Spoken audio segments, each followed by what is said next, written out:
Yes. Hello, chat. Hello. A hydrate. Let me take a sip before we begin then. All right. Baby tonight is drinking a suspicious liquid I left in their refrigerator. What? I mean, this isn't unusual. This is life now. But yes. Tall Panzer indicates that this hydrate is for everyone. So if you have a drink, you must drink. But I actually don't. Not yet. My drink's on the way. You should get a drink. My drink is regardless, arriving from the servants. Every time Seth betrays the party, take a drink. I've never betrayed the party. Yet. All I've done is flirt with some deities. Anyway, hello chat. So today, unfortunately, we have there's some shuffling of things going on in the Volt Seeker party. Lux unfortunately cannot join us today as they are in molecule hell with an exam. So school must come first, sadly. So Lux will not be joining us, so Alistair will be played as an NPC today.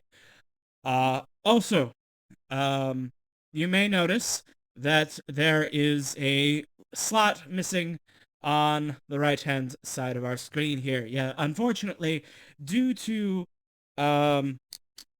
scheduling conflicts with other existence-related things in the time stream, our good wizard boy Pan Naps will not be able to continue in the campaign as Rosie the Rat.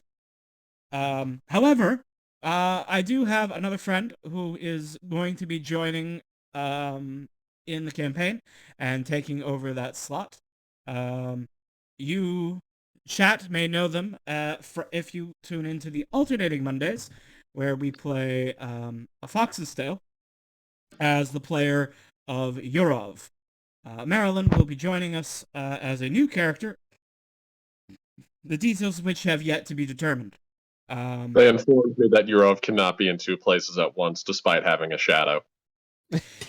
I mean, Yurov can literally be in two places at once, but only if those places are within 30 feet of one another.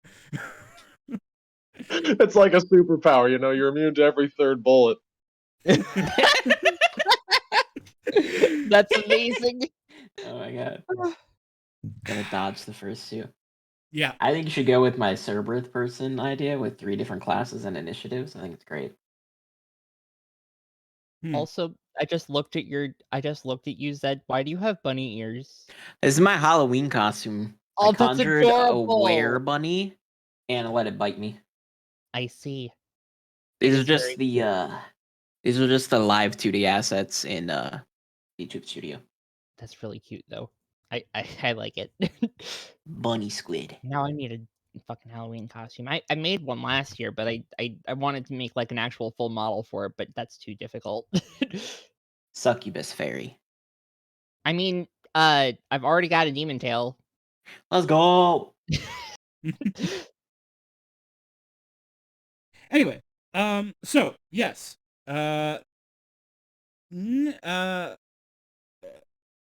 okay. First things first. I think we're going to do a recap of what happened last time. So in order to do that, I need to get music playing. You can't have a recap out music. It's the rules. That's true. All right. Music is going. Stream to you players on Discord. Chat can hear it. Whoa, your screen is so wide. Yes. It is my curved monitor. Why did that sound kind of sus when you said that? Wow, your screen's so wide. No, just what is up with you? Hey, y'all heard that, right? Yeah. It was oddly sensual. Oh my god, God damn it! I want to Really? clip this. How do I clip it? Clip that. Oh I my do you god. have clips on? Your screen is so... Oh my god. me I've click made it this. here, finally, onto my computer, so I can Welcome, Marilyn. not be disembodied of voice occasionally, Wonderful. phasing out of reality as my phone loses connection. Of course. Yes, I'm trying to set up a Discord reactive image for you, but the Fugitech page is loading infinitely, and that's annoying to me. Oh, that's Anyway. not good. Oh, Tollpanzer has determined that I must lower my resolution. Ah.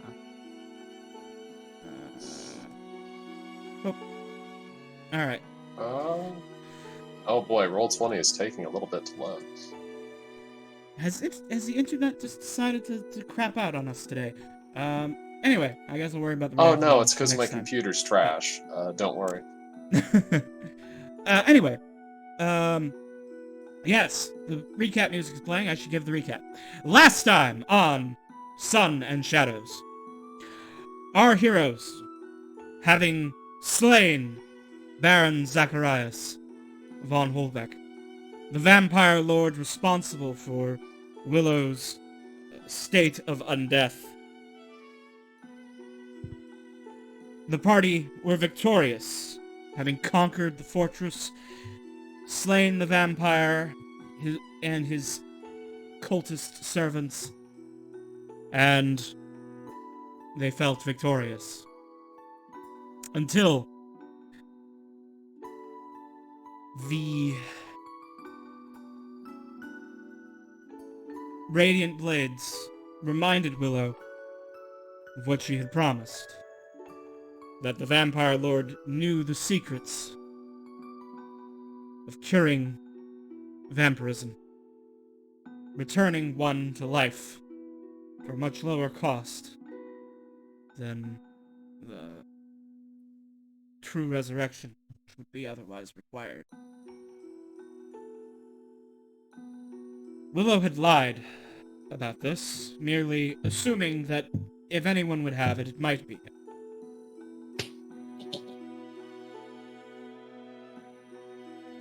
The knights gave her 24 hours, putting her and her crew back into the castle. 24 hours to find any evidence of cure before they would be put to death. Willow for being cursed, and the party for aiding her in hiding it. Time passed. Schemes were hatched, plots were made. Each seemed unlikely to succeed, but at the doctor's suggestion, Willow prayed to Apollo, asking for guidance or help or anything. A fiery angel descended from the sky, an authority of Apollo. He gave her blessings and instructions. Called her the paladin that was broken. Told her to go to Dragave House to be given the sword that was broken, so that both could be reforged. Said that despite her, and gave her a blessing, transformed her circlet of blasting into a glowing golden halo of light, which would mark her to all faithful of Apollo as someone protected. Someone not to put to death. When the Radiant Blades came to fulfill their promise, to see that you had made progress in curing vampirism, or put you to death, they could not touch you with that halo of light.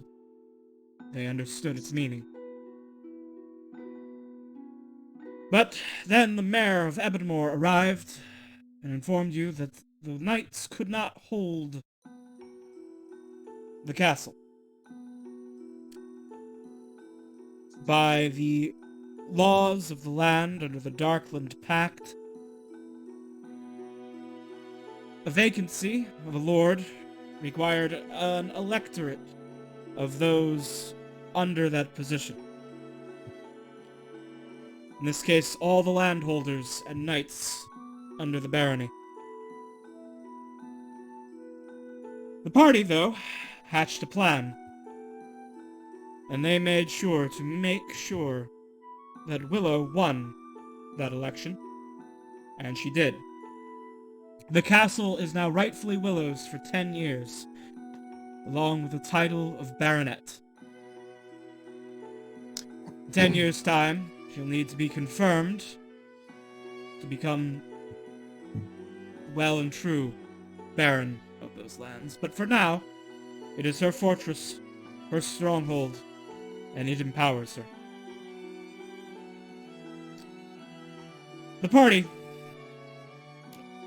Dr. Kef, then received the letter, telling him that there was a problem with the construction of his school, his wing of King's University, back in Lasita. The party decided that Dragave House could wait, and that they would take the ship that brought their army to the barony back to Lasita to deal with this letter.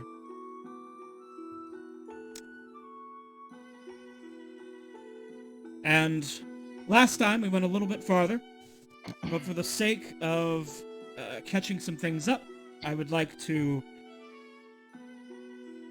go back in time a little bit. When the ship arrives, Rosie will inform the party that while that she has all full confidence that you guys can handle whatever this problem is with the school without her, and she needs to go back to Muhit to oversee the construction of their own stronghold, the Maid Cafe. Understandable, have a nice day. He's And still Rosie- pondering the ooh orb. And Rosie, after taking a brief stop to ponder this orb, will then return to the Maid Cafe, yet under construction, with Bubbles. Dang, we lost There's Bubbles half- too. There goes half the party's DPS. Yeah. Oh god. I'm telling you, Oh, that's Marilyn needs to actually bad. be a Cerberus person with 3 different classes and 3 different initiatives. I'm sorry, you're getting a very fabulous gem knight. I'm sorry. Okay. I mean, But we Stop. need 3 players. Three players, 1 character. Let's go. oh my god, that would be incredibly complicated. We're doing it All with right. 2 so far. Imagine All right. imagine if if Zed, like you like Dr. Kef was played by a different character and you only had Katul. Be wild. All right. So, the first things first. As you arrive in Lasita, I've been looking over your character sheets, and no one and none of you agree how many experience points you have, and all of your Oh. experience point totals are wrong. Yeah, I have mine is 16 out of 15, and I don't know what that means. So, Yeah, that was I that think was I'm several wrong. level ups ago. Okay. To be fair, I have not been doing my diligence in tracking the XP for this campaign as as I have in other campaigns. In other words, I haven't been telling you to record it at the end of every session Got it. and giving out bonus XP. I've been kind of just winging it. I have but I do- 19 on my page. Yes, that is also incorrect. What do I have on my other page? But I do wish to start being more consistent with the XP for this campaign compared to the other ones. Also, you did just accomplish a pretty significant side mission, so I'm going to award all of you level 9, and I want you to record your XP as appropriate for 9th level characters, which means you should be at 36 XP. Okay. And you should put it as 36 out of 45. 45 is what you need to hit level 10. So please Got What it. does level record... 9 give us? Well, Look at that's your. what we're gonna look at do. The... Yeah, we're doing level up. Yeah, so we're gonna start today's session since Lux is away. We're gonna start today. We're doing a maintenance session where we just level up our characters a little. And then Honestly, hopefully kind of nice. introduce Marilyn's character if there's time. Yes. Or if they're ready to. All right. No, like, oh shit! Our proficiency bonus is +4 now. Oh, we're getting into the good stuff. I don't think I've ever played. No, I have played a character that's this level, but Okay. still. Mhm. I have a It's- question, Kate. Question. So if I start with, if I go with Hill Dwarf, are you going to be mad at me if I ask to trade out one of my weapon proficiencies that I get for being a Hill Dwarf? I'd just like to replace one of them with like a flail instead of a like a bat. Well, what is it? I've got too many things up. Yeah. Basically trading out if you're trading a martial weapon for a different martial weapon, that's fine. Okay, that's fine. Also, Awesome. flails are That's- way cool. Flails are super cool. So. That's basically the idea. Thank you. All right. All right, I'm gonna roll my hit dice. Nope. It's we don't do that D6 here. for. Oh right, don't we do- just take average. Yeah, I you just apologize. take the average. So, So so your new get hit points are going to be plus 4 plus four. your con modifier. Oh boy, I'm at 72. 72. All right. Now, Rhea, let's go down. We're gonna go down the line. So Rhea, as a assuming you're going 9th level wizard, then obviously proficiency bonus goes up. That's big. Mhm. And you gain a 5th level spell slot, Yes, I'm which very means- excited about that. which means and you get to pick 2 new spells, of course. One of them will definitely be 5th level, of course. Yes. I'm going to look at the spell list. All right. Looking at the spell list, there's a lot of good spells at this level. Animate objects, very strong. Ooh. Cone of Cold, I've seen it put in a lot of work.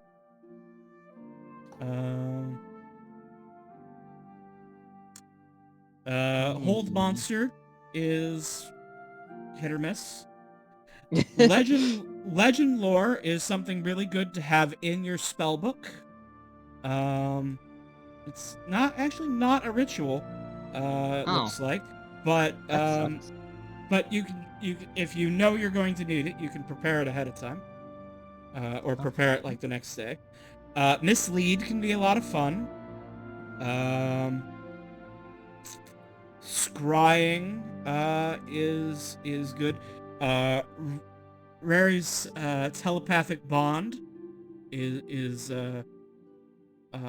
can be made to be really useful. Oh, that's a ritual too. Mm-hmm. Ooh. Steel Wind Strike maybe combined with Steel Wind Strike, just if you want to go more with the, like, you were using Shadow Blade a lot at lower levels. Yeah. Oh, I like looks it. like it's Christmas time since we're giving out level ups. Oh, I Gotta- actually really do like that. I think in order to be Christmas time, I gotta switch avatars. 5 creatures at once with that spell. Oh, that's so cool. And then you can just go teleport behind you, nothing personnel kid. Oh my god, I like that actually. I might go for that. I have that on my maybe list. I'm still gonna look through some of the others first, but that's on my maybe list. I like that. Yeah, Steel Wind Strike's pretty good. Yeah. And it kind of goes along with your Melee, kind of like sort of. melee, your like Yeah. melee wizard sort of deal with the Shadow Blade that you've been doing at times. Okay. Christmas time. Whoops.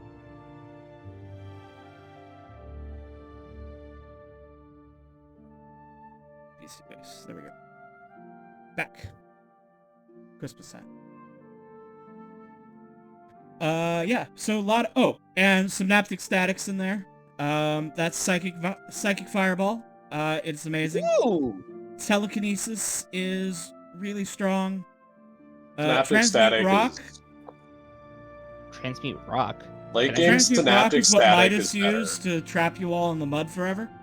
Yo, you can just be earthbending. Okay, that And then I don't know about them, but Wall of Force, Wall of Stone. I imagine. Wall of Force is great. Wall of Force is amazing. Wall of Force. Wall of Force is amazing. Just shut someone out of the fight, cut a fight in half, and make it be 2 fights. Wall of instead one big Force fight. makes a lot of fights. Wall of Force turns a lot of fights that should be just a nightmare into suddenly pretty handleable. It's one of the best control tools you can get. Yeah. Oh, I So, like Rhea, that. you got a lot of choices to make here. I'm Oh, gonna let I you do. look through those. I'm gonna let you look through those, and we'll come back to you. all right. But yeah, lot to Common play Drake with. There. Phonic Spirit. Oh, what does that do? All right. We're gonna look now at Willow. Pull out Willow's token here. Willow, let's look at what we want to do with you. So, Willow, you're coming into 9th level Paladin, which is not much in the way of features. That is to say, there are no features. But let's. I'll be right back. All right. All right. So your hit points are gonna go up, obviously. Deeves. Are you there, Deeves? You're muted. Uh-oh. Yes, I am here. Okay. Yeah. So obviously your hit points are gonna go up by 6 points. Since you've got no con. So you're gonna gain 6 hit points. To your total. And then, 9th level, you're gonna get access to your 3rd level spell slots. 2 of them. So your smites, you can smite with even bigger smites, but also you get to prepare an additional spell. So you prepare. Oh no, half your paladin level rounded down. Okay, so you might actually get a new spell prepared, but you may want to change up your preparations. Okay, I just want to real quick say I found a fucking spell that's literally just King Crimson from JoJo, and I fucking love it. Temporal Shunt. Mm-hmm. You literally just like go, no, time happens. That did not happen. Oh. Mm-hmm. Oh, that's so cool. Anyway, sorry. I interrupted. I'm just excited now. Oh, that's fine. So Willow, you may want to, as a paladin, you're able to have a number of spells equal to your charisma modifier plus half your paladin level rounded down, prepared. So that is going to be a total of 6 spells. 1, 2, 3, 4. Looks like you may have more than those presently. You may have to drop some. But yeah. So your 3rd level spells, you can now prepare. Some noteworthy ones to consider. I see you already looked at Remove Curse. Remove Curse is good. Revivify might be something you want to consider preparing. The party can afford to buy some diamonds.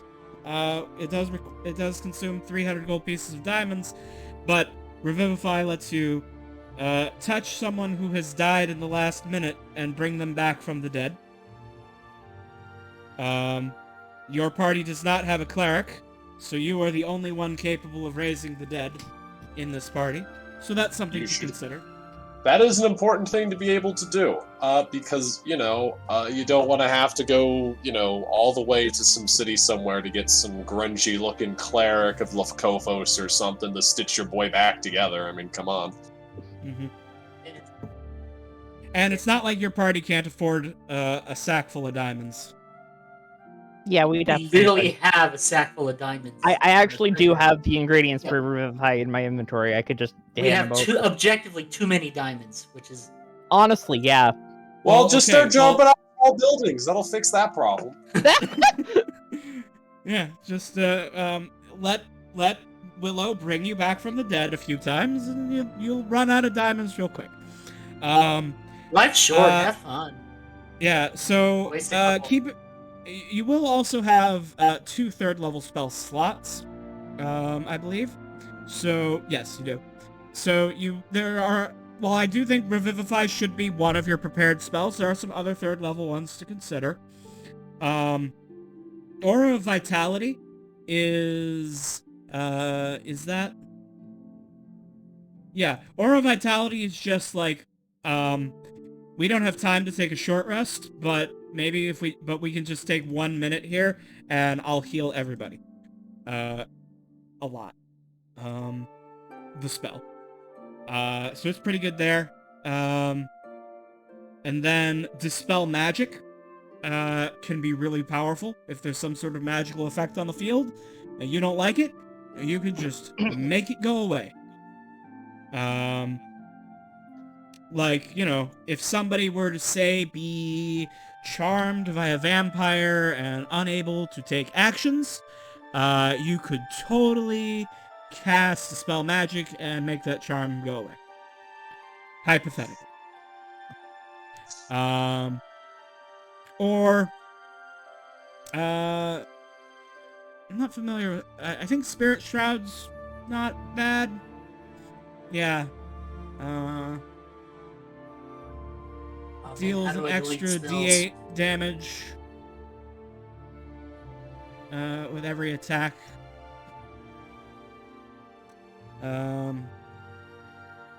Blinding Smite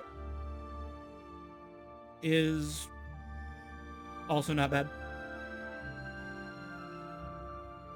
Oh, it's con save. Or maybe a little bad.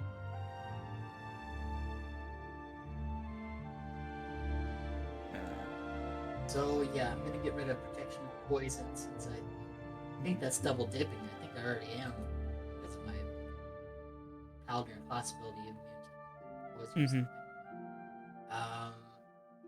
Then I'm going to finally drop Compelled Duel because I have never used that once ever. So situational. Yeah. Gone. Yeah, Compelled Duel is fine if, you can lock down one guy while the rest of your party fights the rest of the guys. But that's rarely what you want to be doing, because normally what you want to do is you want to, focus fire and remove targets as quick as possible. So having the paladin, go off and fight one tough guy while everyone else fights little guys is maybe not ideal. I don't know. I don't like compelled duel as a spell. Especially Willow is more of a support paladin in this group with no cleric or no one Mhm. else doing healing. Yeah. Because she also doesn't have the constitution you would normally associate the paladin with. So, yeah. So okay, I'm going to drop that. And I'm gonna grab Revivify. Mhm. That should be in the compendium. You should be able to drag and drop it in.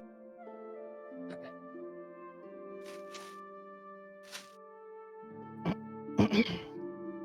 Rest of the spells I like. Oh, you were cutting out there for a minute, Deeves. What'd you say? And the rest of the spells I've got I like Mm-hmm. up past them. Right. Is there a reason heroism is marked with a red dot? I don't even know what the red dot means. Alright. Some players I know will like have a bunch of spells in here and then they'll just mark with red the ones that are actually prepared. It's a bit useful if you have a wizard and like you have a spell book and then you have prepared spells on top of that. Or from that list. Or clerics will just load it up with all the spells they like and then click the ones that are actually prepared. Or if you have 3 spells from something, you might mark them that way so you don't count them against your prepared limit.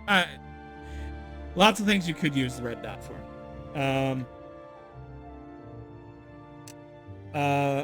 But yeah, I believe you are only able. I believe you at your level and with your charisma, you are only allowed to have 6 spells prepared. Oops. Which means I think you have 1 too many.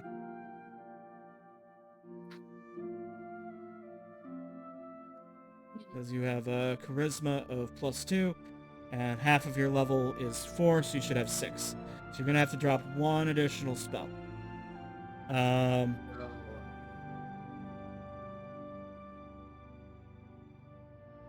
Heroism. That's been useful before though. Mm-hmm. Yeah. Because I mean, Guiding Bolt and Thunderous Smite, those are my ranged attacks. Like, Well, Thunderous Yeah, Smite those- isn't ranged, but or yeah. I would like to mention Heavy that hitter. if you have that bolt attack, you also have a circlet of blasting. So For the limited charges. yeah, you can only use the circlet of blasting once.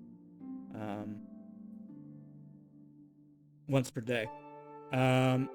true. Thunderous Smite is good, but you could probably go without it.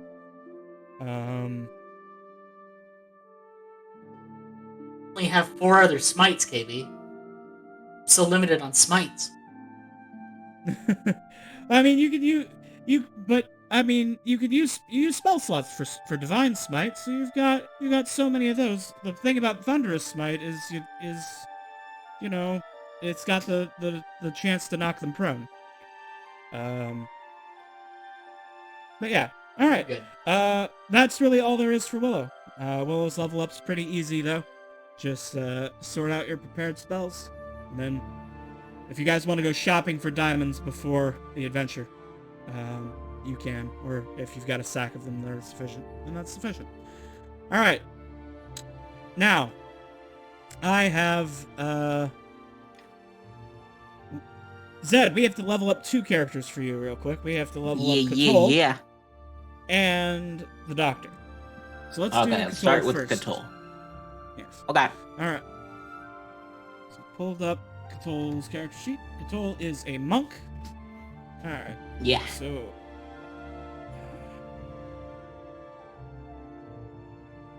Why can I not click the gear?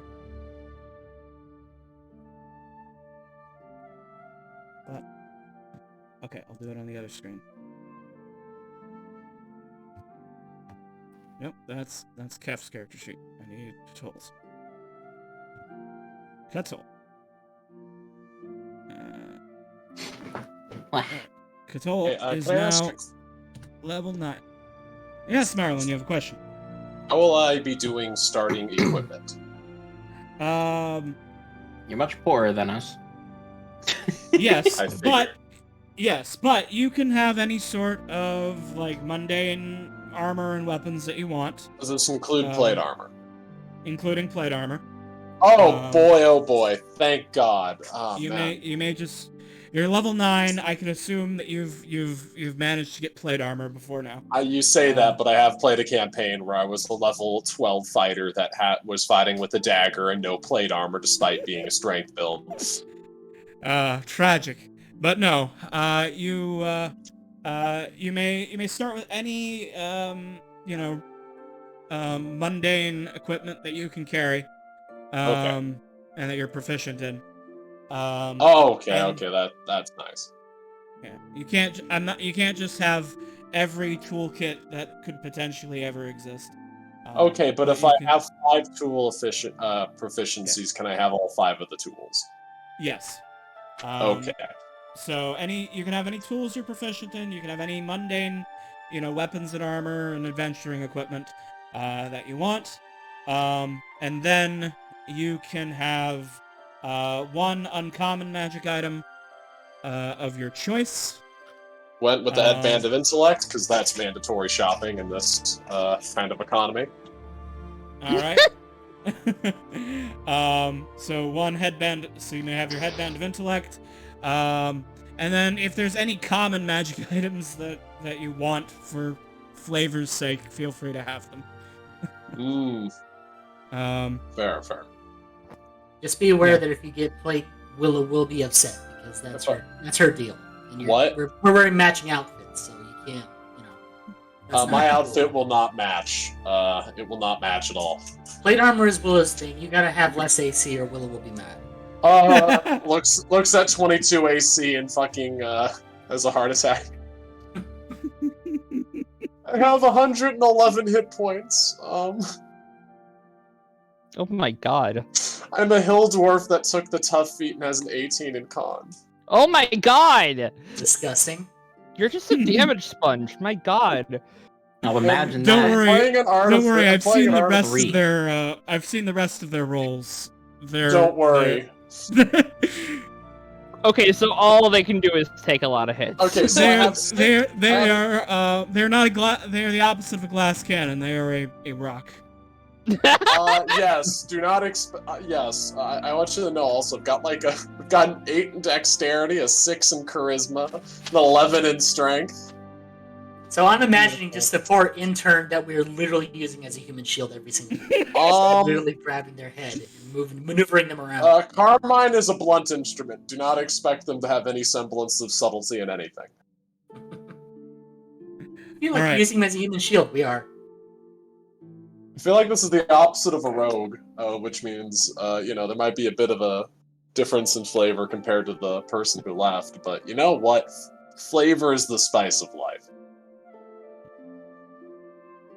All right. So leveling up Cthulhu. Cthulhu, as you become a 9th level monk, there's not too much we need to do. First, your maximum key points goes up to 9. Yes. Easy. Second, you get your unarmored movement ability improves. Let's go. It should already be on your character sheet under your unarmored movement. You can see here, starting at 9th level, you gain the ability to move along vertical surfaces and across liquids on your turn without falling during the move. Now, because you have a swim speed, this is less cool for you because you already could just like go through water without problem. Yeah. But if you ever want to like run over the surface of a liquid and not submerge your flesh into it, you can do that now. So you can just you can walk on water, is what you're saying. Yeah, well, actually any liquid. So they could run across like a lava, or you're not, or acid, without sinking in. But your feet are still vulnerable.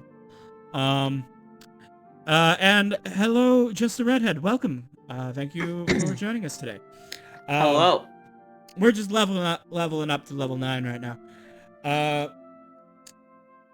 Right. So also you can run around. You can also run up walls now, Zed, because your unurban movement will also do that. You can also move Hell yeah. along vertical surfaces. You can run on walls. You can run up walls.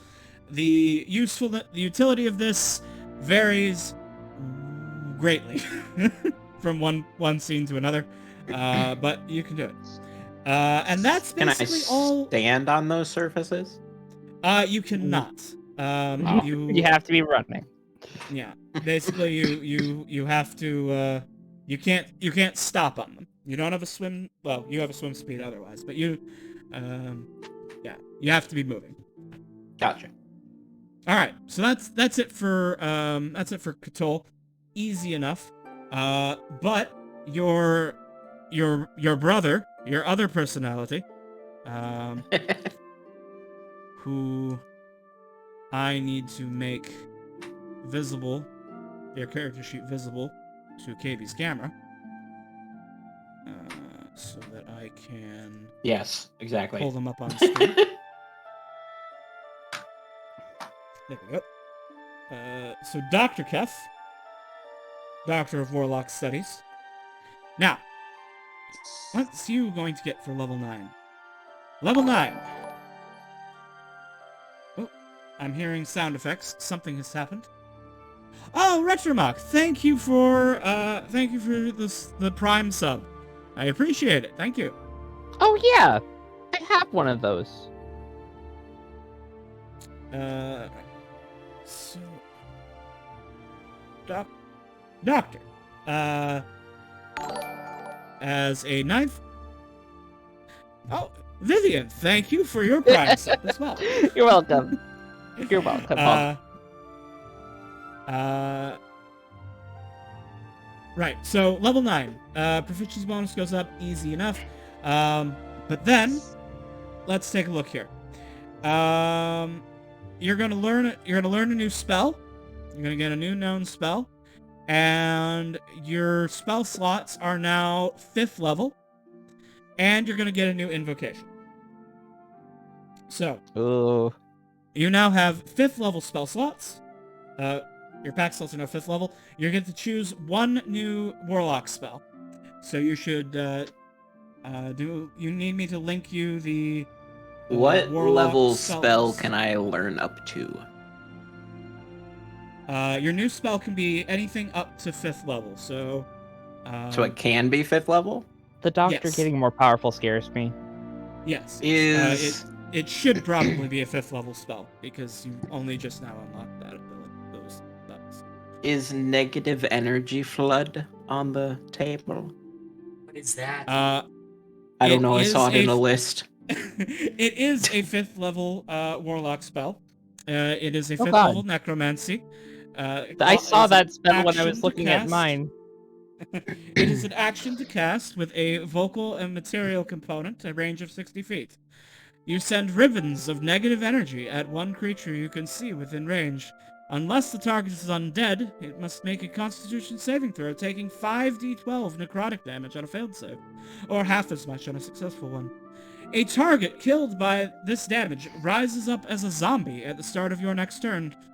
The zombie pursues whatever creature it can see that is closest to it. Statistics for the zombie are in the monster manual. If you target an undead with the spell, the target doesn't make a saving throw. Instead, roll 5d12.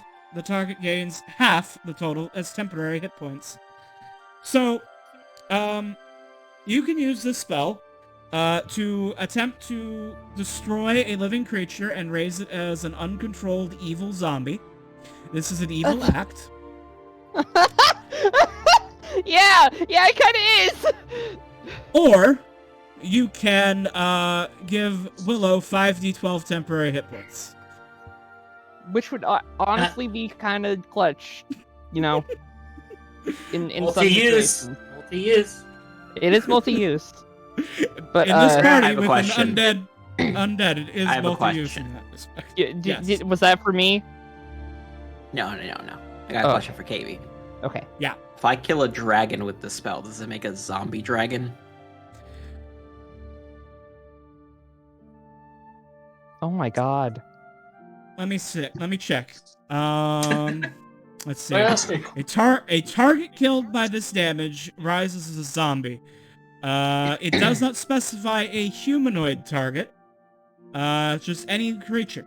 So yes, Oh, my any god. creature you kill with it will rise as a zombie. Now, Just adds a it zombie is tag on it. again You know- to remind You you. know, this almost spell all the does 5th not- level spells have like backfiring components in them. Well, that's just being a warlock. But I just want to remind you that negative energy flood does not create a zombie that is a servant of you in any way. Yeah, you can't control it. It just attacks whatever's closest. Right. So I mean, it's a totally, ballsy move to like, oh yeah, I'm gonna just target that mook over there, that like archer in the back, and I'm gonna negative energy flood him, and then he will rise as a zombie. And since since he was in the back, his nearest, creature to eat is his boss, and not us. And then you have the enemies fighting amongst themselves. Fun. That's really But fun like, if you were to strategy. kill a dragon with it, you would make a zombie dragon that is. Yeah. Now you have to fight a zombie dragon. It's definitely not a spell I would use to kill something. Right. But Yeah, it is a so- huge DPS. I found potential. a fucking stat block for a zombie dragon. It does not look fun to fight. It does not look fun to fight at all. Mhm. We can always just run away from our problems. We can always just throw a hand grenade in a room I will and also run away from I will our also problems. remind you, Zed, that in addition to what's on the warlock spell list for all warlocks, you have 2 additional spells you have the option of picking from your subclass. As a fathomless warlock, you can also choose Bigsby's Hand, which appears that? as a tentacle. Ooh. In your case. That would actually be really cool. I looked at Bigby's hand. It's actually kind of a Dr. Kef vibe, honestly. I feel like you'd like it. So Bigsby's Hand, or in this case, Zed's tentacle, creates a large tentacle of shimmering translucent force in an unoccupied space you can see within range, which lasts for up to a minute with your concentration. It moves on your command, mimicking the movements of your own hand. It's basically like you just summon Master Hand from Smash Bros. And you just hit people with it. It's pretty fun. But I already have a summon tentacle. Yeah, but this one's bigger and more powerful. Yeah, After you you cast crush it, people after with you it. cast it, with the action used to cast it and bonus actions of following turns, you can move it 60 feet and then cause it to either punch somebody into the dirt, shove people around, grapple huge or smaller creatures, or just like interpose itself between you and someone else so that you have cover at all You times. could use it like a shield. Mhm.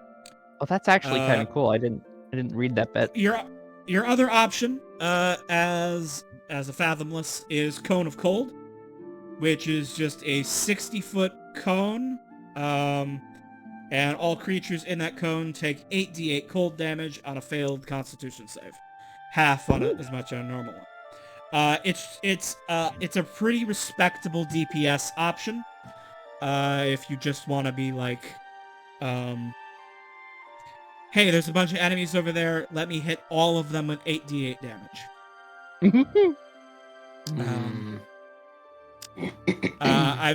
The sorcerer in a game I play and uses it as like their primary DPS spell, and I'm never disappointed when they cast Cone of Cold.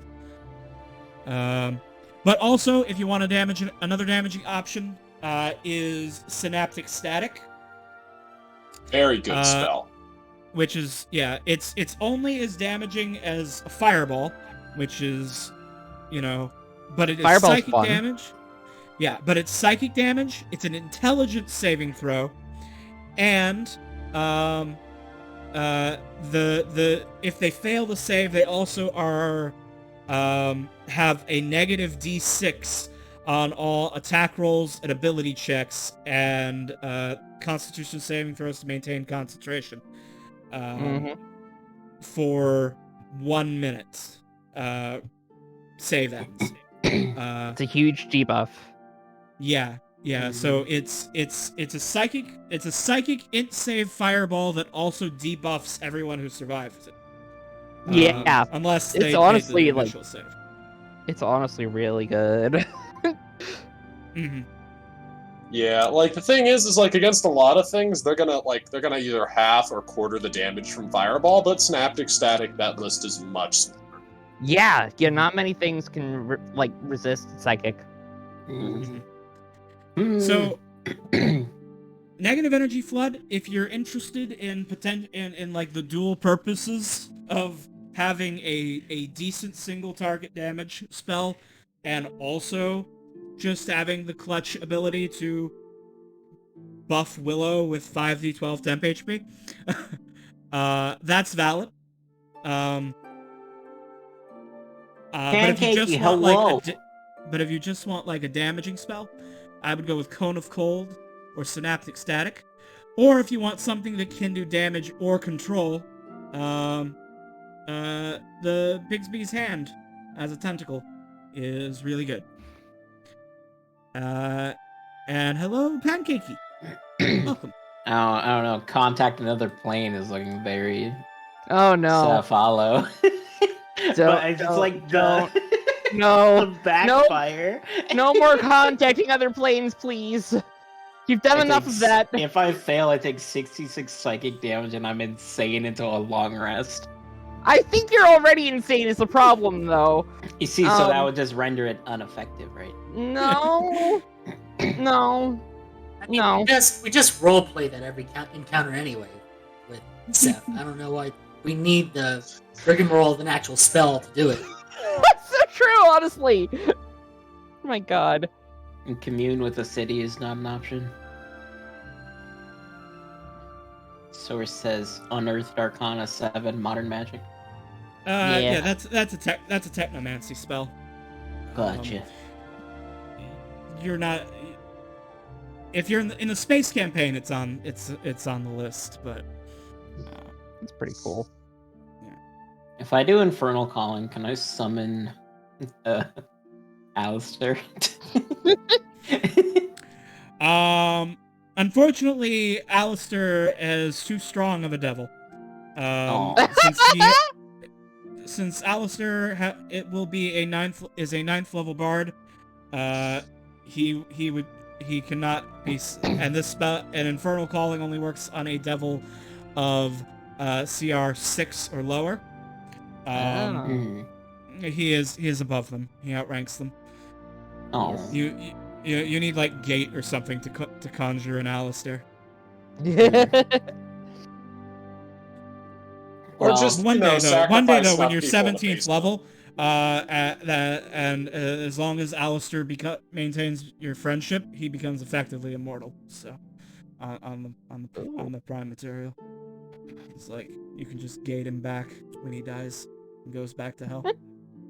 I mean, Then you can help him. Play hooky from doing his job, from helping out the family business forever.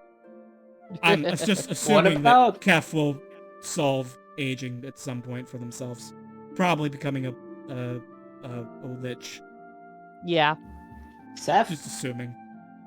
Nah, Seth's gonna go the god path. You might need to go lich first. You gotta get there so you can have enough time. Going the god path is long. Nah, I'm just No, gonna just- do something so great I get deified. What about the utility of teleportation circle? Because I've known that we've never had to get out of a pickle before, but we came very close last session. Right. And we lost our teleportation- teleporter. It takes a minute to cast. Right, so you can't use it when shit is hitting the fan.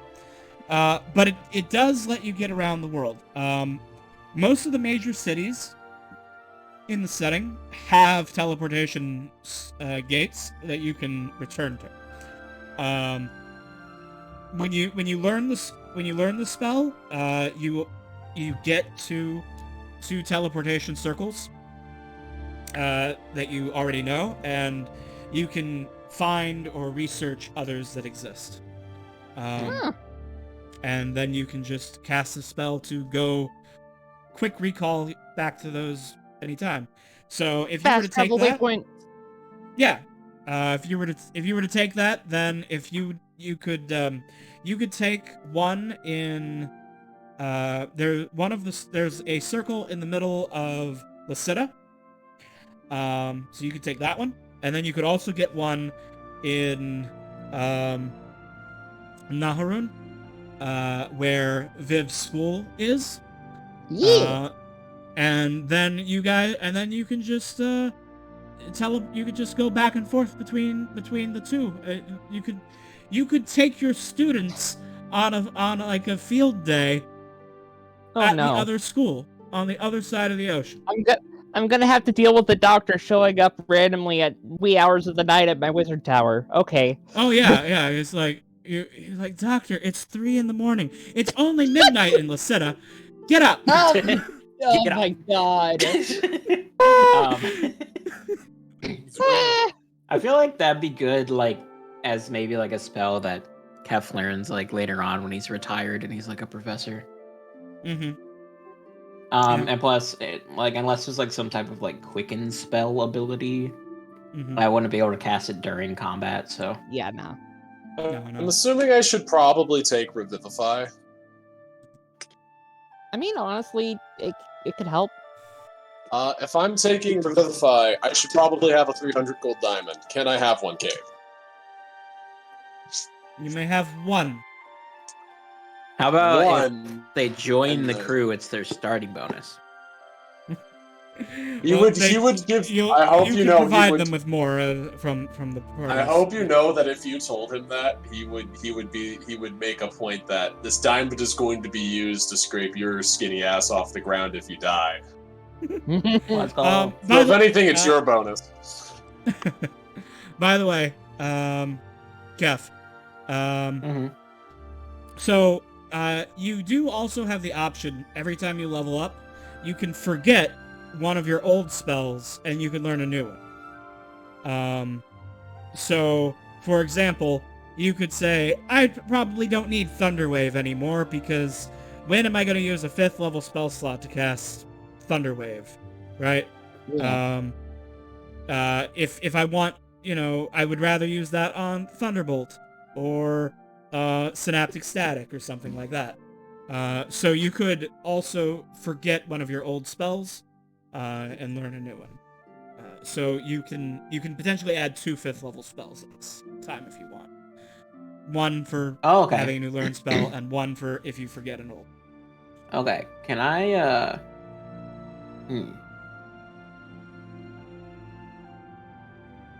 I don't think I've ever used Thunderwave. I actually don't think you have, yeah. Yeah. What level is it? You haven't used Unseen Servant at all. You used it exactly. Remember, you're using it exactly once, and it was to annihilate Willow during the pillow fight. Oh yeah. Oh yeah. That was the TKO. Fuck. Oh no. No, that was Thunderbolt, wasn't it? That might have been Lightning Bolt.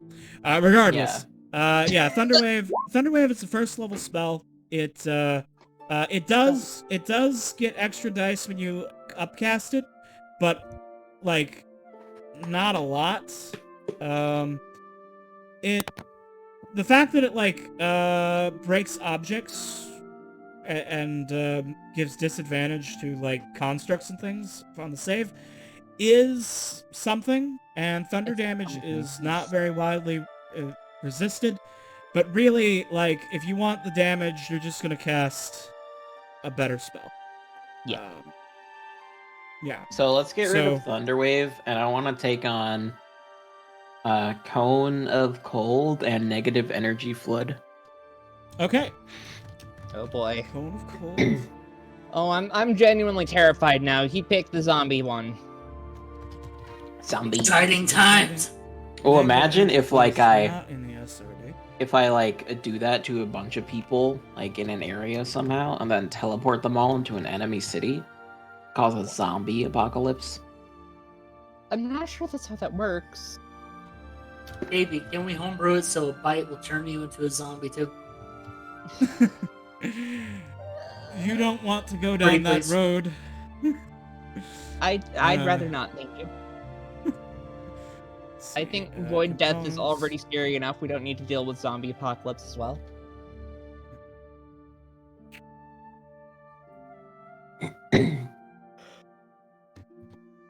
I just want to see Seth justified after the fact. I just want to have that conversation where Seth He is would like, he would try. He would try.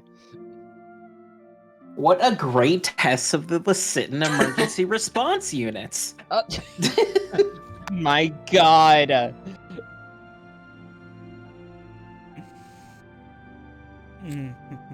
Now I become very strong. And Willow would only take half of the roll for temporary hit points, I think. Hey, Cade, can you do me a quick favor? I kind of want just a static +1 damage mod, but I don't know how to do that. So +1 to hit, +1 to damage. Because like one of my on a weapon? infusions. Yeah, because one of my infusions. Right. So what you're gonna need to do is. Oh shit, we got Artificer. Ooh. Mm-hmm. Ooh. I can't. I seem unable to. Okay, there. I'm on your sheet. So, the best way to do that is just to. Are you infusing? I don't know how you work. So, is this just basically it's giving your weapon a +1 modifier, like if you were to make sort of +1, but it also, on top of that, can work on things that are already +1 or +2. Okay, in that case, what I'm going to do is I'm going to go here, and I'm going to add a global attack modifier and a global damage modifier field. Oh, okay, thank you. And then we're going to go over here, and then... Oh, I see. Thank you. This is helpful. Okay. Yeah, can you handle it from here? I can handle it from here. Can you also put a skill modifier in for guidance? Because I do have the ability to tell people to get their shit together. Thank you. Right. I'll go ahead and click the save modifier as well. And then almost unclick it, so now you got bless there and guidance there under your tools. Oh, thank you. Okay, there you go.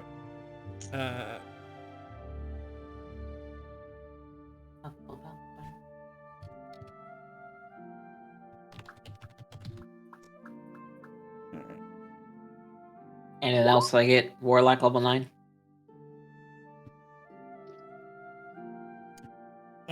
I think that'll be... Oh, right, you get an invocation. What's that? Alright, so invocations are those, like, extra class features that you got to pick as a warlock. So that's where you got, like, your Armor of Eyes of the Shadows. Runekeeper, Book of Ancient Secrets, your Armor of Shadows, and Farscribe. Those are the 4 you already had. So now you get a 5th one. Let's go. A very powerful level up. Yeah, this is a big one for a warlock, which is interesting because, well, I guess it's a big one for any spellcaster gets their 5th level spells. That's a pretty big one. You just also get an invocation. So I'm gonna drop the link to the list of invocations in Discord to you. And we'll look through them together. So,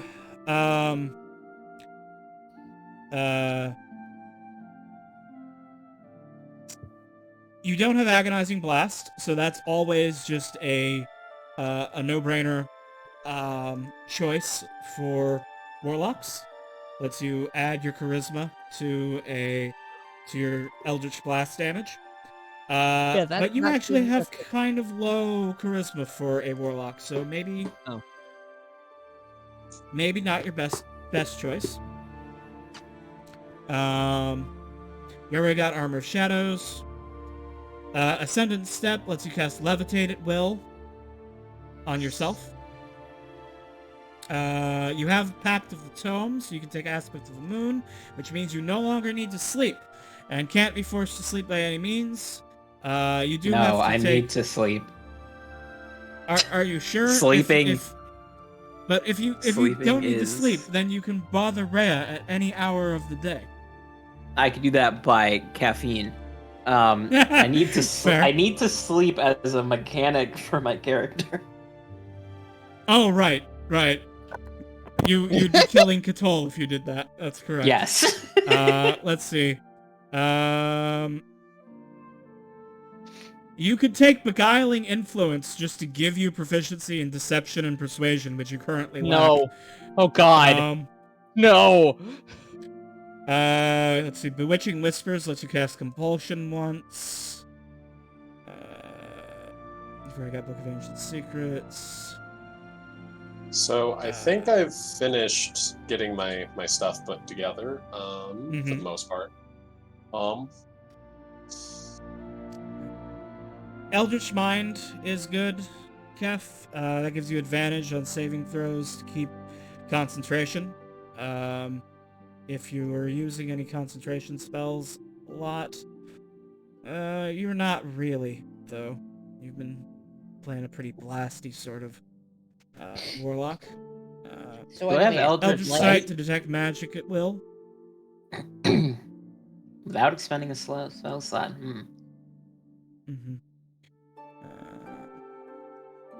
Let's see.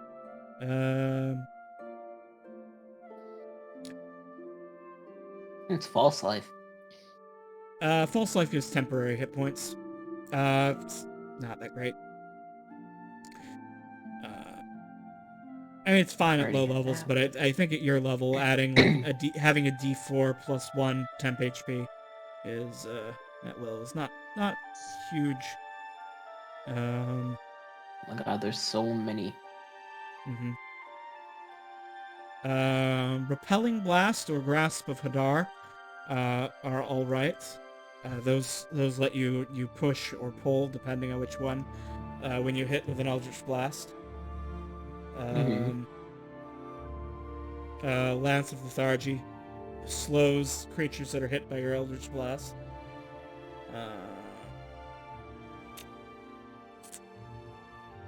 Mask of Many Faces to disguise yourself at will. Yeah, you're 9th level, so you can take Minions of Chaos, which just lets you cast Conjure Elemental using your Warlock spell slot. Doesn't give you an extra spell, but it adds something to your spell list, basically. What about Sculpture of Flesh? You can cast Polymorph.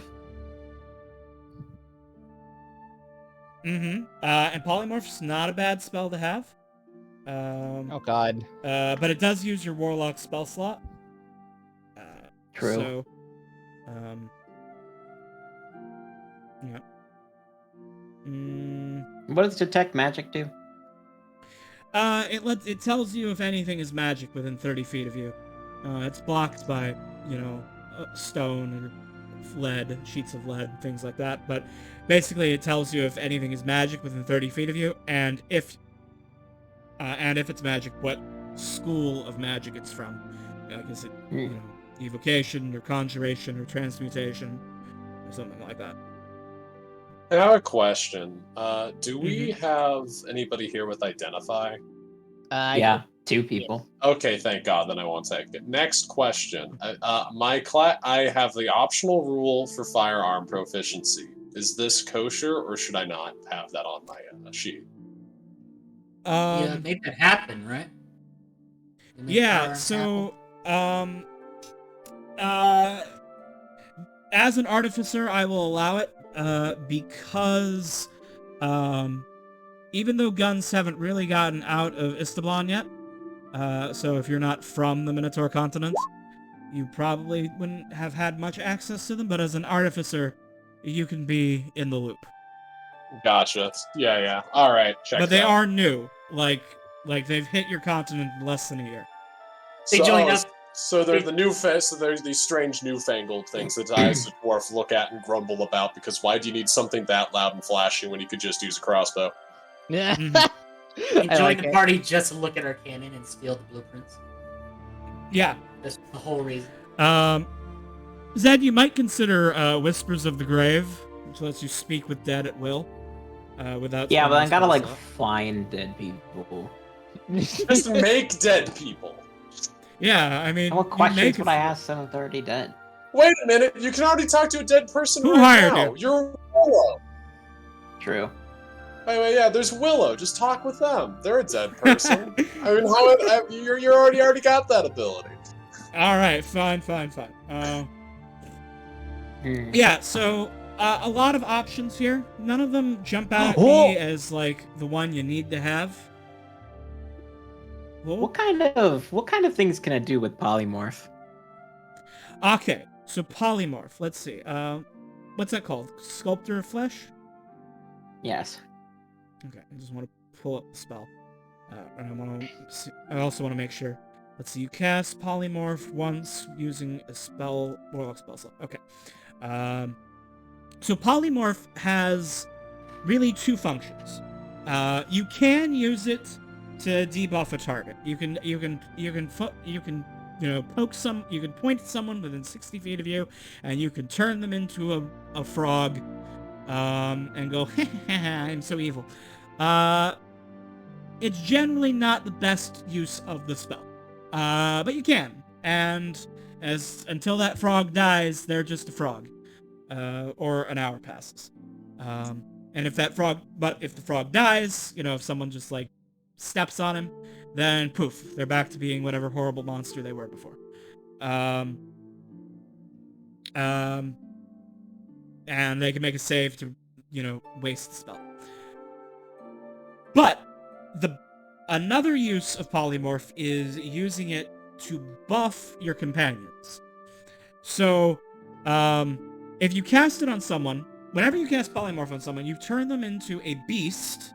It has to be a beast, not a monstrosity, not a undead, not an aberration. A beast. Not the void. Not a void creature. You turn them into a beast with a CR equal to theirs or less, or equal to their hit dice or less. So, let me give you a hypothetical situation. It's the second round of combat, and Willow got critically hit twice and is like down to like 20 hit points. Okay? And you're like, oh man, Willow's in trouble. And then you cast polymorph on Willow, and now Willow is a Tyrannosaurus Rex.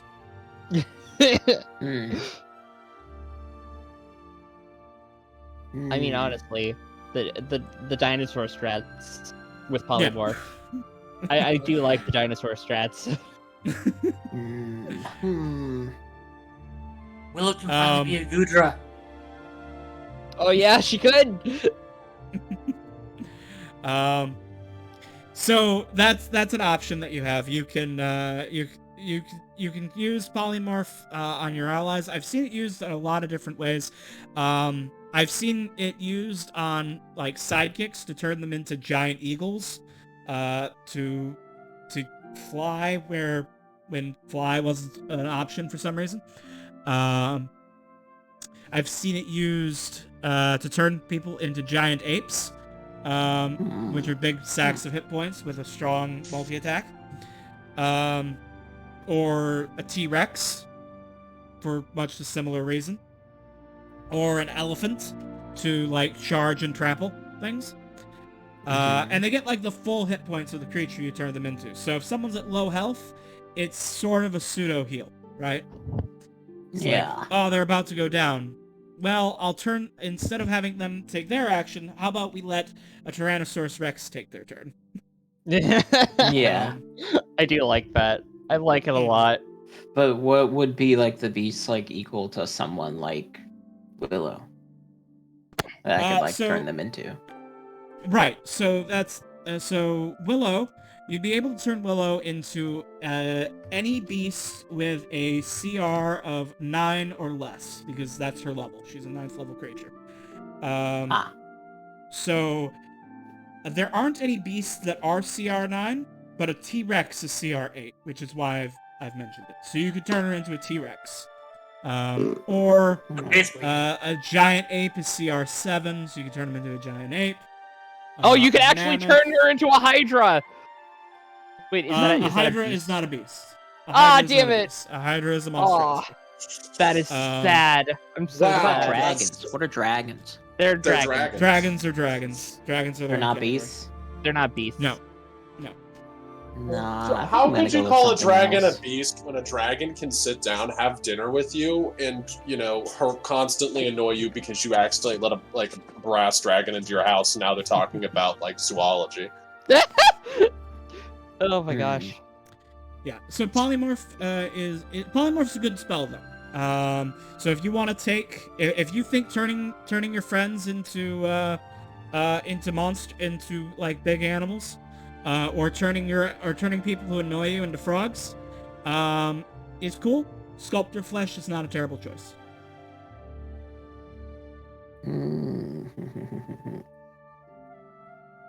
I saw one which might be a neat utility.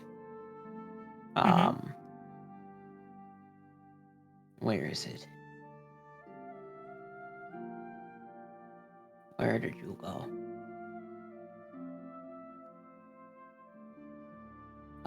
Bam. In the chat, they say polymorph the big bad endgame into a frog and put him in a bag of holding. Would I be able to cast polymorph on someone that's stronger than us? I mean, so yeah, sort of. An unwilling creature must make a wisdom saving throw to avoid the effect, but if they fail to save, then they're transformed. Now, of course, the big bad evil guy is going to have legendary resistances. Which means, but it'll burn a legendary resistance, or it's something to consider after the legendary resistances have been used up. The thing is, polymorph can't really win you the fight exactly, because it only lasts for an hour, so you can't just be like, unless you're planning on letting them live, right? I guess you could turn them into a frog, steal all their stuff, and then leave, and then it doesn't matter that an hour later they're back. They're now in their empty lair, angry. There are many neat options to do here, but I'm going to choose Gift of the Protectors and not tell anyone why. Oh. Okay, now I have to look that up. What the fuck? Gift of the Protectors. A new page appears in your Book of Shadows. With your permission, a creature can use its action to write its name on that. Oh, this is the death board? Yeah. Yeah, that's a good one. Mm-hmm. Hey, Cave, I have a question. Writes my own name in the book. If I have firearm proficiencies, does this mean that I can start with a pistol? Yes, it has to be the Renaissance era firearms. Where can I get me? Okay, so I need to grab myself 2 flintlock pistols, because if we're gonna do this like pirates, that means you have to have 2 pistols and you drop them with fire. Yes, I'm currently studying rifling, so I already sent my studies on parabolic motion to Lucita. Nice. Also, where are the stats for the pistols? I will link them in chat. Thank you. I'll go look at Midas. Dropping it in Midas General. There's the firearms page on the wiki. So you can have the pistol or the musket under Renaissance items. But basically, gonna grab 2 of them. Yeah, basically D10 damage, range 30-90, loading property. I'm assuming they use Dex. Yes. Oh no! Just there. Looks at my dex, starts to sweat. That's not a problem. All right. So yeah, Kef, let me add your new invocation, Gift of the Protectors, and that'll be it for your level up. I just want. I'm looking at the firearms list on the wiki, and I just think it's very interesting that a fucking antimatter rifle will deal necrotic damage. Interesting. Hey, KB, I have a question. Yeah. Does Catull's dodge projectile work with bullets? You mean deflect missiles? Yes. Yes. Yes. Let's go. Cannonballs? Yes. Oh my god. You're out of luck, Ram. Sorry, you're stuck with me. Also, I have finished creating the character sheet, so I am good to go. In one of the other campaigns, a giant hurled a boulder at the monk, Creed, and he used deflect missiles. He still took some damage, but he reduced it from like 30 damage to like 10 damage. So he described it as him like shattering the boulder with his fist. Nice. I like in how my warlock level up, I became increasingly more deadly and harder to kill. I'm terrified. Well, that's what happens when you level up. You become more dangerous and harder to kill. It's true. You're the and dean of the school? Are you sure about that? Hey guys, not to look at bet this guy. again. He's like a 17th level wizard or something. Look Yeah, at I that know. I beard. don't want to mess with him. He's spooky. I'll definitely get with Lux sometime during the week and help with them leveling Alistair up. Meanwhile, Marilyn, how goes... Well, I've made my little gribbly tiny man. He's 5 foot. He's actually 5'4" for a dwarf. But Taller than me. yes. I have finished slapping this together, and now it's loading for some reason. I don't know why. But assuming all of that is saved, I have finished the character creation. I have 100. They have 111 HP, 22 AC. They lower all non-magical slashing, piercing, and bludgeoning by 3 points of damage, I'm and curious. they hit like a noodle. I'm amazed that they have like twice as much hit points as the other characters of this party. Yes. Well, that's because they gain That's because they gain 7 HP per level. Right. On top of the tough plus 20 con will do that, I guess. No. Yeah. So they're 18. So they're 18 con, but since they're a hill dwarf, they also gain 1 HP per level. Oh god! So they get +3 per level on top of the +4 for their con. You just did. Well, it looks like you have your con set to be 20 right now. I'm looking at your character sheet. Oh yeah. Let me change that because that's not the case. It should be 18 because I That decided maximum to take. HP meta. God damn. It doesn't hear me out. It just sort of happened this way with the stats. Yeah. All right. Okay, character sheet. Let me correct this. Yeah, let's set that back to 18 real fast. I see. I corrected the HP, but I didn't correct the Constitution. I should also have a an image that you can yoink for a avatar if you would like. Yes, please send me one. And then with that done, I should be able to do stuff. I did not want. Hear me out, guys. Which spell? Shit, you've got Hypnotic Pattern, the best spell. I saw that as an option, and I was like, if there's one thing I've learned from fucking Phelan, And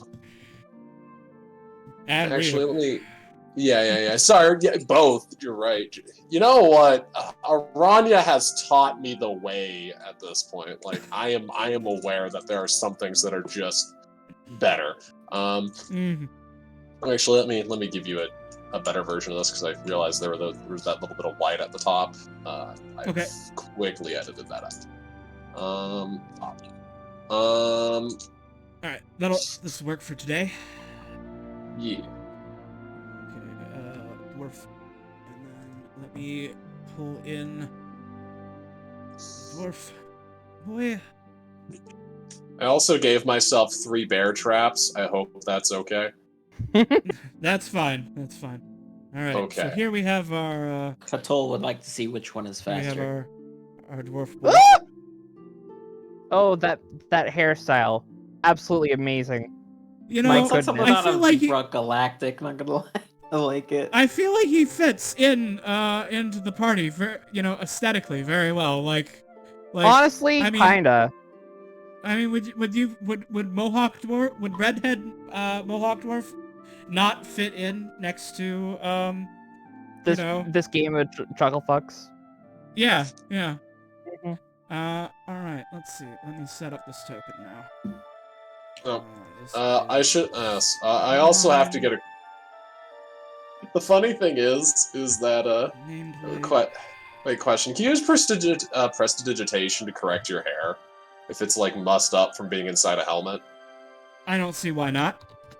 Okay, and that's how he keeps that. That's how he keeps the mohawk working correctly That's when how he's wandering around the helmet all day. That's how it stays so angular.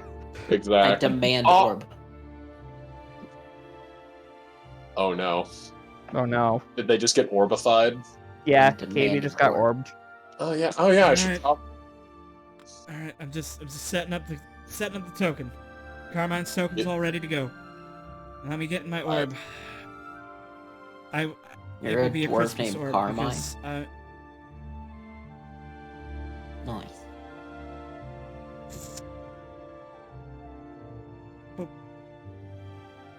all right. Orb. All right, with the orb set.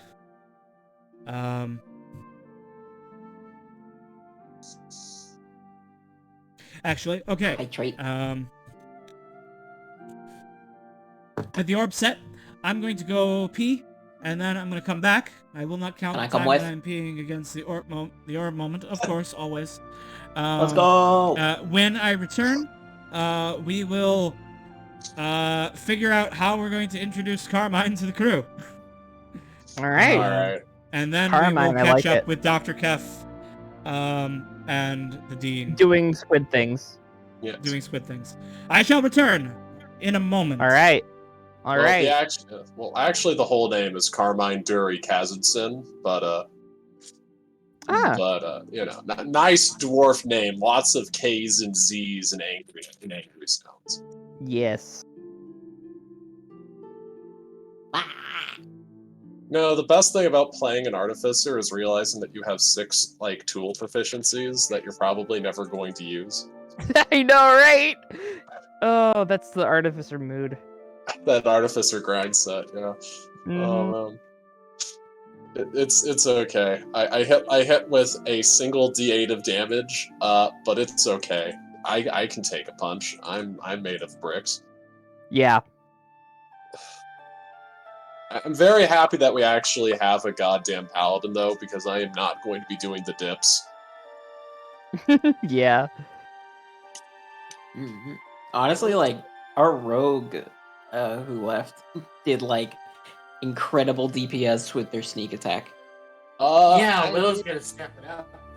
Well, they're a paladin. They can. Well, wait a minute. Question. What level is Willow? Level 9. Paladin 5. Hey Willow, would you like a magic? Would you like a ring that gives you that requires attunement, but gives you an extra 3rd level spell slot, just so that you can smite a 3rd time at level 3? Willow needs a magic gun. That's what Willow needs. You're not gonna give that to the wizard of the party. The thing is that the wizard has better spell slots than. Yeah, I know. I'm joking, but aren't you already attuned to your anime boy skull? Well, they have 3 attunement slots unless they're maxed out. Yeah, everyone has 3. Well, I'm about to get my 4th, but yeah. And the artificer make Willow a magical But the revolver. fourth is that's an artificer exclusive thing. I tragically cannot give you a. Well, I do have a revolver, and I could make it magical. But you know what I could do is I could just give you like a +1 like weapon and the extra spell slot if you'd like. Sorry, +1 that stacks with any other magical effects that you already have on it. Willow definitely needs that. Yeah. Because as much as I would like to keep all of my funny infusions on myself, I'm tragically only probably going to be keeping 3 because I'm not going to pretend like I do damage. Oh yeah. The funny thing about Cabe. Funny thing about being a armorer artificer, I get an extra 2 infusions that I can use on myself as long as it's on my armor. So you know. And a Oh my bogey. god. Armor. Oh my god. One of my favorite D&D characters to play ever was an armor artificer. You're gonna have so much fun. I love it. I love it so fucking much. Yeah, oh man, jeez. It seems fun. Like, Artificer has a lot of goofy stuff you can do. I just have to understand that I'm probably not going to be throwing around the big funny damage. That's okay. I have Yurov and Blanco for such adventures.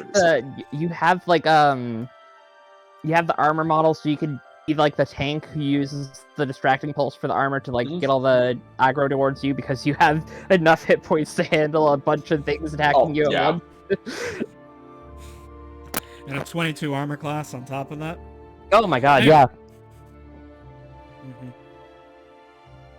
I just need to get myself a +1 plate armor and a +1 shield, and it'll be 24. Oh my god. All right. So, Marilyn, why don't you tell us a little bit about who Carmine is? So, wait, why is there an Among Us in here? Okay, so Carmine There's a bunch is of Amogi. that checks. The worlds of Heroic Adventure are filled with Amugi. I do not know why. Too many imposters. Anyways, so the thing is about Carmine is that he was the bastard son of what was an individual who was the leader of his clan, and tragically during his dad's time as an adventurer, he became enamored with an elf that he was going on adventures with, and he sort of returned back to the hold with a little bundle of questions because he wasn't married, but now he had a son, and that raises questions. Anyways, eventually, once he did get settled down and married and what have you, he did eventually legitimize the son, but in his will he did, however, make it so that his chosen successor would be one of his sons that was not born out of scandalous circumstances. The problem, however, is that Carmine was always the serious, down-to-earth type of individual who just wanted to get work done and focus on being, respectable and doing their job. Meanwhile, their half-brother was a bit of a shitlord.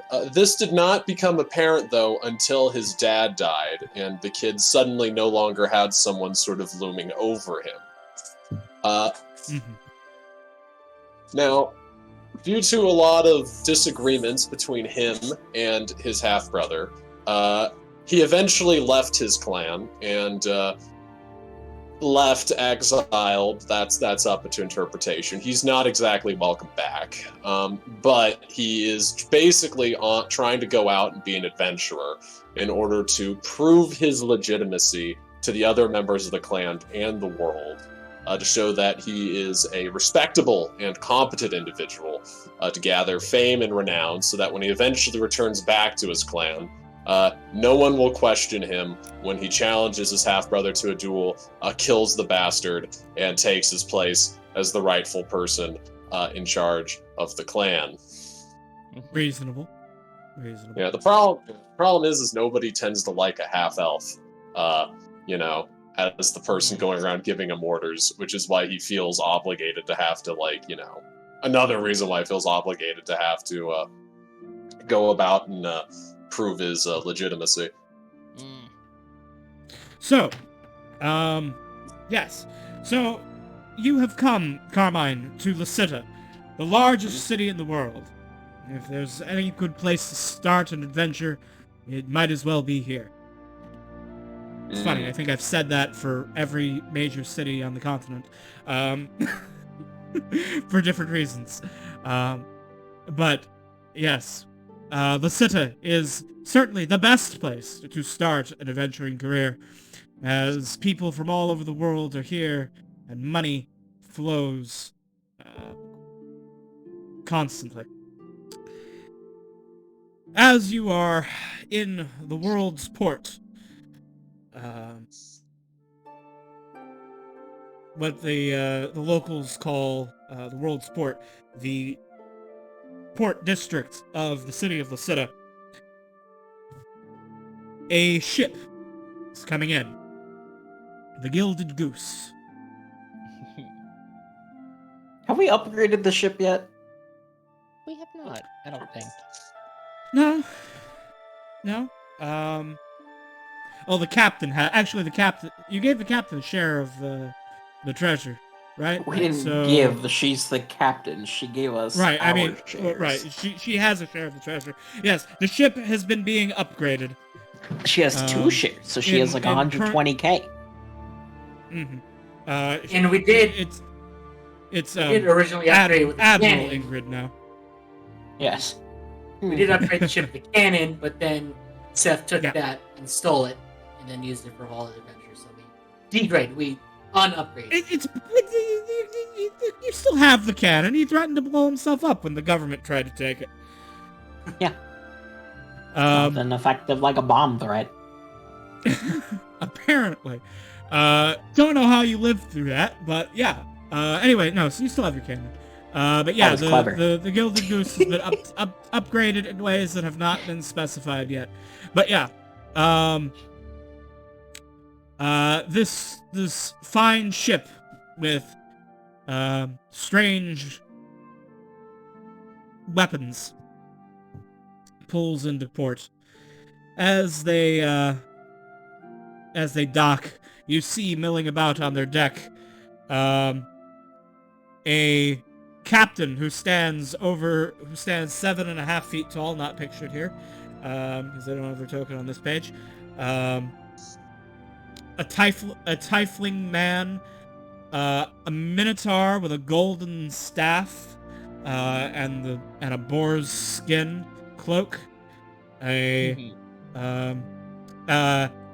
paladin in shining armor with a literal fucking golden halo of light above their head. How does Carmine feel about Apollo, by the way? As far as he's concerned, they're a god. They do god things. They deserve an equal amount of respect as you would give to any other god. Okay, debatable. Just checking. That's what I thought you were gonna say. And then a terrifying magical squid thing. Sorry, a triton. Terrifying trident, squid. holding 2 tridents. Oh God! 2 tridents now? Wait, what? My adamantine trident and my trident of fish command. And a samurai wielding a magical samurai. Yes. So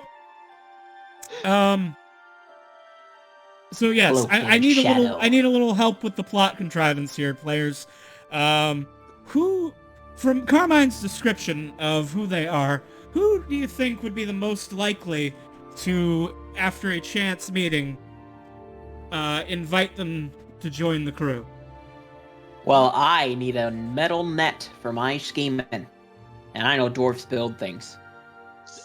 Okay. If you need anything made that is made out of wood, gems, stone, or metal, yeah, I can do that, I think. I've got the proficiencies. I can still joke, but you know. Nice. I step off the ship, shrouded in shadow, with 2 tridents that are much longer than me on my back. Somehow, and I can carry all of this. Yes. wonderful. Alistair is going to go into the ship and be sad that that their bestie isn't here anymore. Yeah. Oh no. Sad.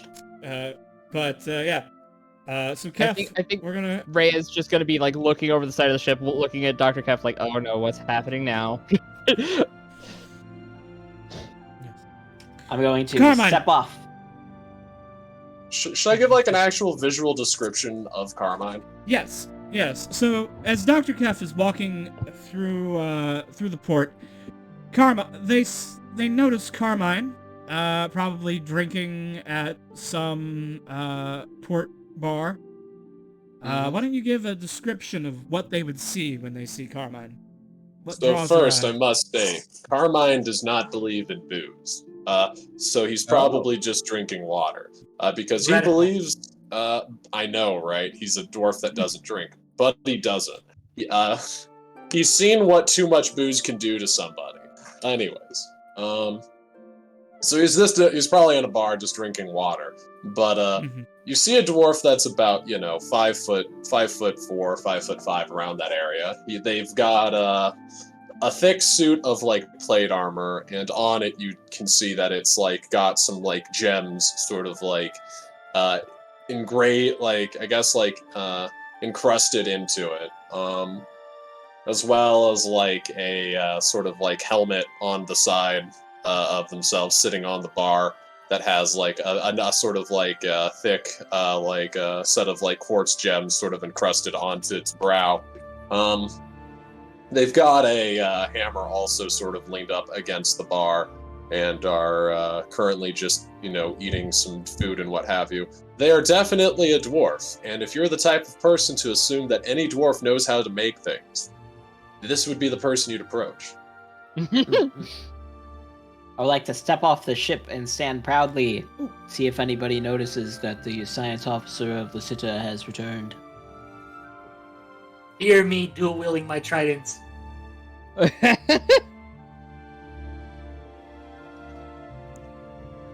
I don't think anyone noticed that the science doctor has returned. Sorry, I'm just gonna walk up I'm behind the doctor. taking care of a redeem. Angel of I Death see. is redeemed. It does Oh no, not spooky. combine it does not combine gracefully with orb moments, but maybe it does. It's very spooky. I like the It's vibe the of right it. amount of cursed, I'll give it that much. Yes. Happy Halloween. looking like, hey, you got horror games on your phone? Gotta get KV down to 1 pixel. 1 distorted pixel. Alright, KV. Oh, I love it. I think this is my first return to Lysita since my, let's call it an appointment to this position. Yes. I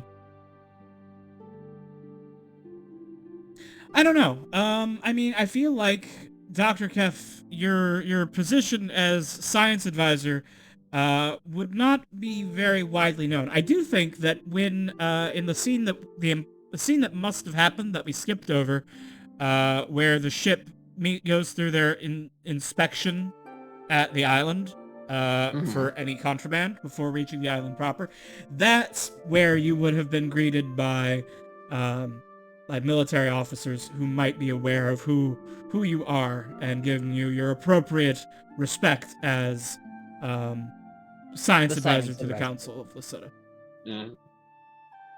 Regardless, the citizens don't know, so I will pout.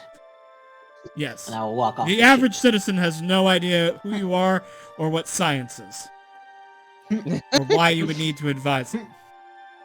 Next thing you know, they're gonna say that rain just sort of comes from the ocean through evaporation instead of being spawned into existence by the storm god. Everything comes from the sea. Heresy. Peasants, I know, I have right? returned from making a political incident in Evanmore. I go, and I walk over to the bar to grab a drink because I am slightly Sober. And slightly pouty.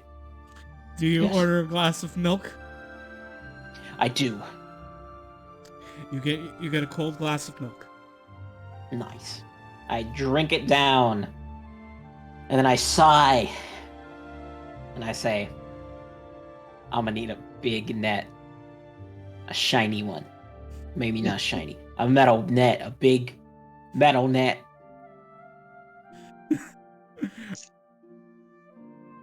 So do you I just can pay you just so much. And working Are for you- such are- a profound adventurer and famous science officer as I, whoever will make this net will have their name be known as a good little helper. Again, maniacally shouting this while sober. They just drank milk. All you know My is I drank God. a suspicious liquid. how much of it? How big of a net are you talking?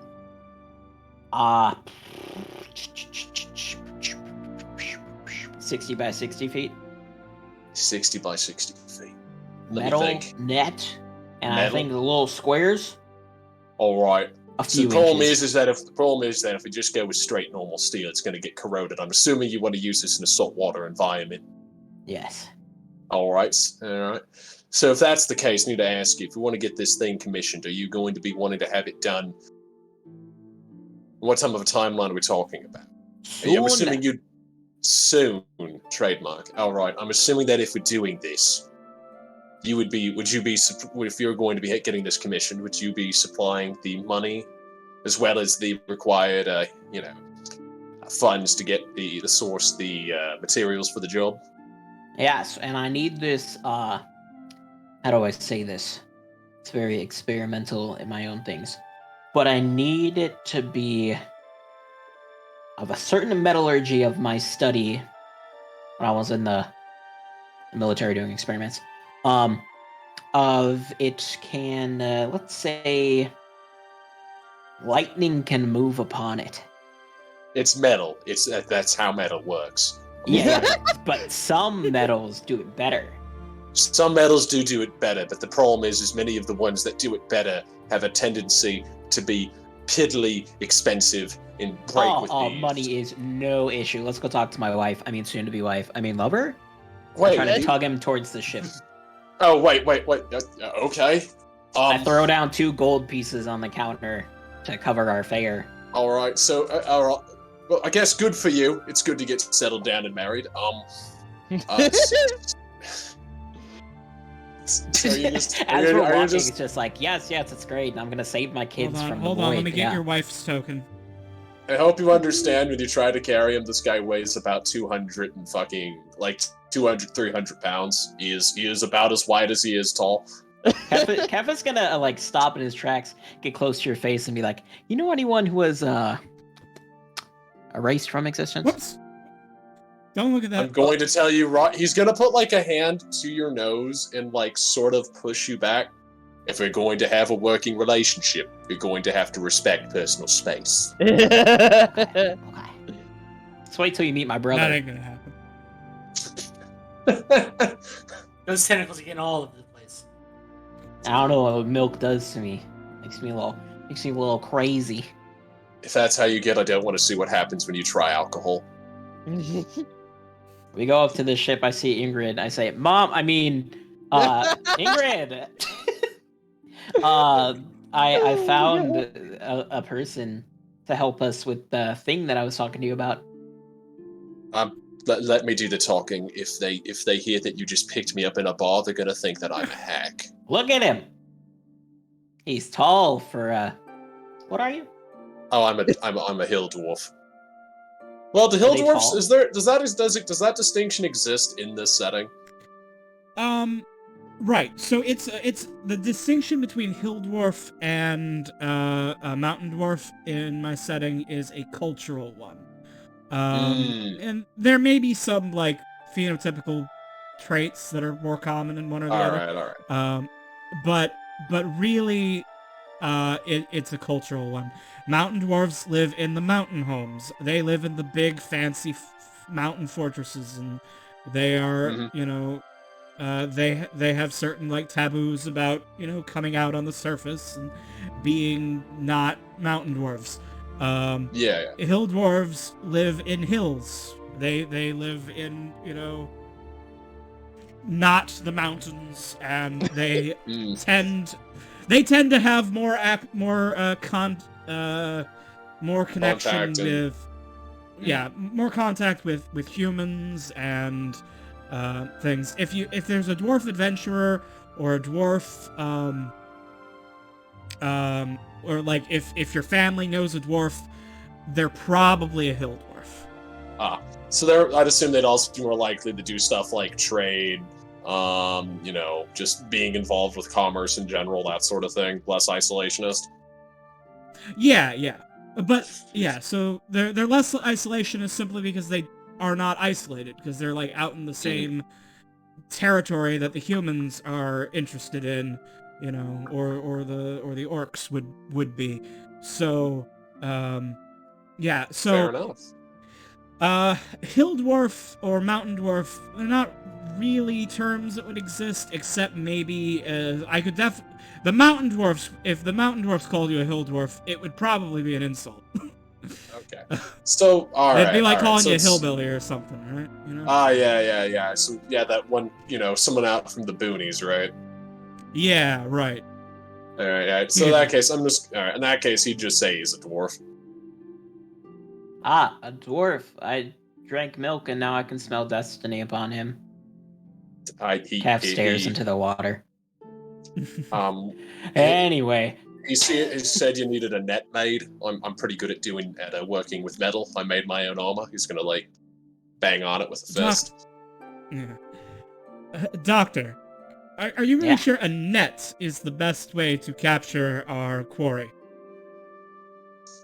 I think that we only need to catch one, and I just need to put my hand on the net. And Seth raises his hand and does like shocking grasp, like on his fingers, and they'll get to talking. I also have competency with as a carpenter and a mason, and with jewelry. Boat repair? Yes, I could do it. Ingrid, aren't we down a crewmate? We are down. There is a bunk to fill. Well, Carmine. Look at his hair. Oh, I'm sorry. Well, I'm sorry, Sir Dwarf.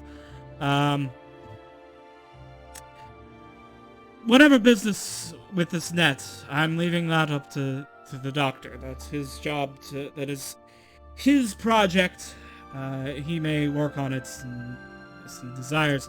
But if you are interested in long-term employment, we do have an empty berth to fill, or empty bed to fill. And she looks you over, sees that you're wearing armor, you've got weapons, and you say you're proficient in all these tools. I'd be happy to have you join the crew.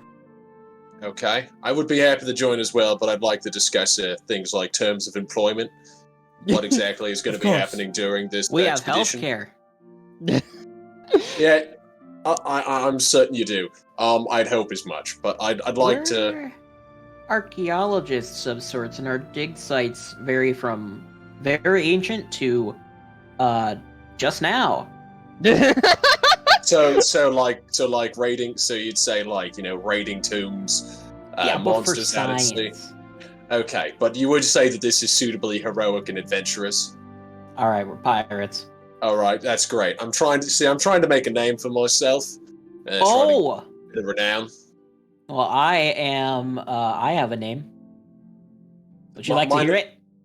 Tell me the whole thing. My name is Seth Alo, Science Officer of Lasita, Child of the Sea, Scion of Redacted. Scion of Redacted. Okay. Well, my name is Carmine Turi Kasdinson, and I'm just a dwarf. I like the Z's. Thank you. Anyways, as far as like terms of employment, from what I understand, the typical going rate of a carpenter is 1.25 shares. Is this suitable?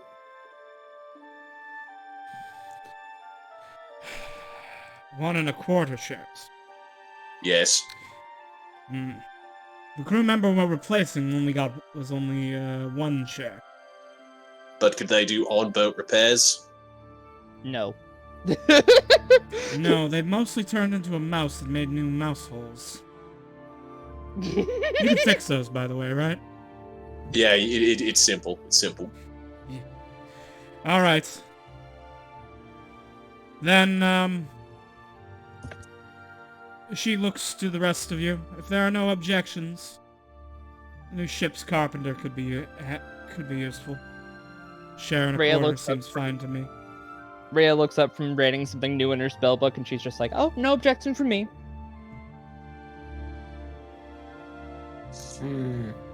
Kef ponders their willingness Baronet to accept Willow? a stranger, given their actions as Dr. Corone dogmaid.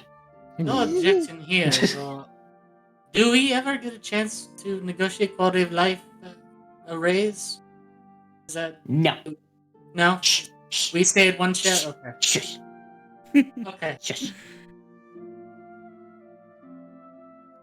Unless Nope. you get a Very new well, job. Carmine. We will sign you on as the new ship's carpenter. All right. Understood. I'd like to go ahead and read over the contract as well. Make sure that I find the terms of agreement. Crew behavior. That sort of thing. Check out what's all right with that before I go ahead with anything. Of course. Dr. Kev thinks about their locked cabinet of spooky things. Nothing dangerous on the ship. Don't go in that room. I'd hope you'd have something Right. dangerous on the ship, else you're going to get killed by a kraken. Oh, yeah. Whoa. Kev gestures to Cannon. Think you can make more of these? Give me a little while, some like measuring tape. I'm sure I can. Oh, figure I've got the something out. schematics. Oh, well, that's easy. I just get me some metal in like a few weeks. I guess you need to ask permission from the owner of the cannon, but whatever. Anyway. I tried to find my notes over the exact details of the ship's contract, but I can't find them right now. But It's I'm a assuming, sacred I'm oath. assuming there's nothing especially egregious in there. no, Sacred it's actually oath, quite don't fair. steal. There's Yeah, an oath it that is. you gotta make. It is an oath, though. You're basically signing an oath to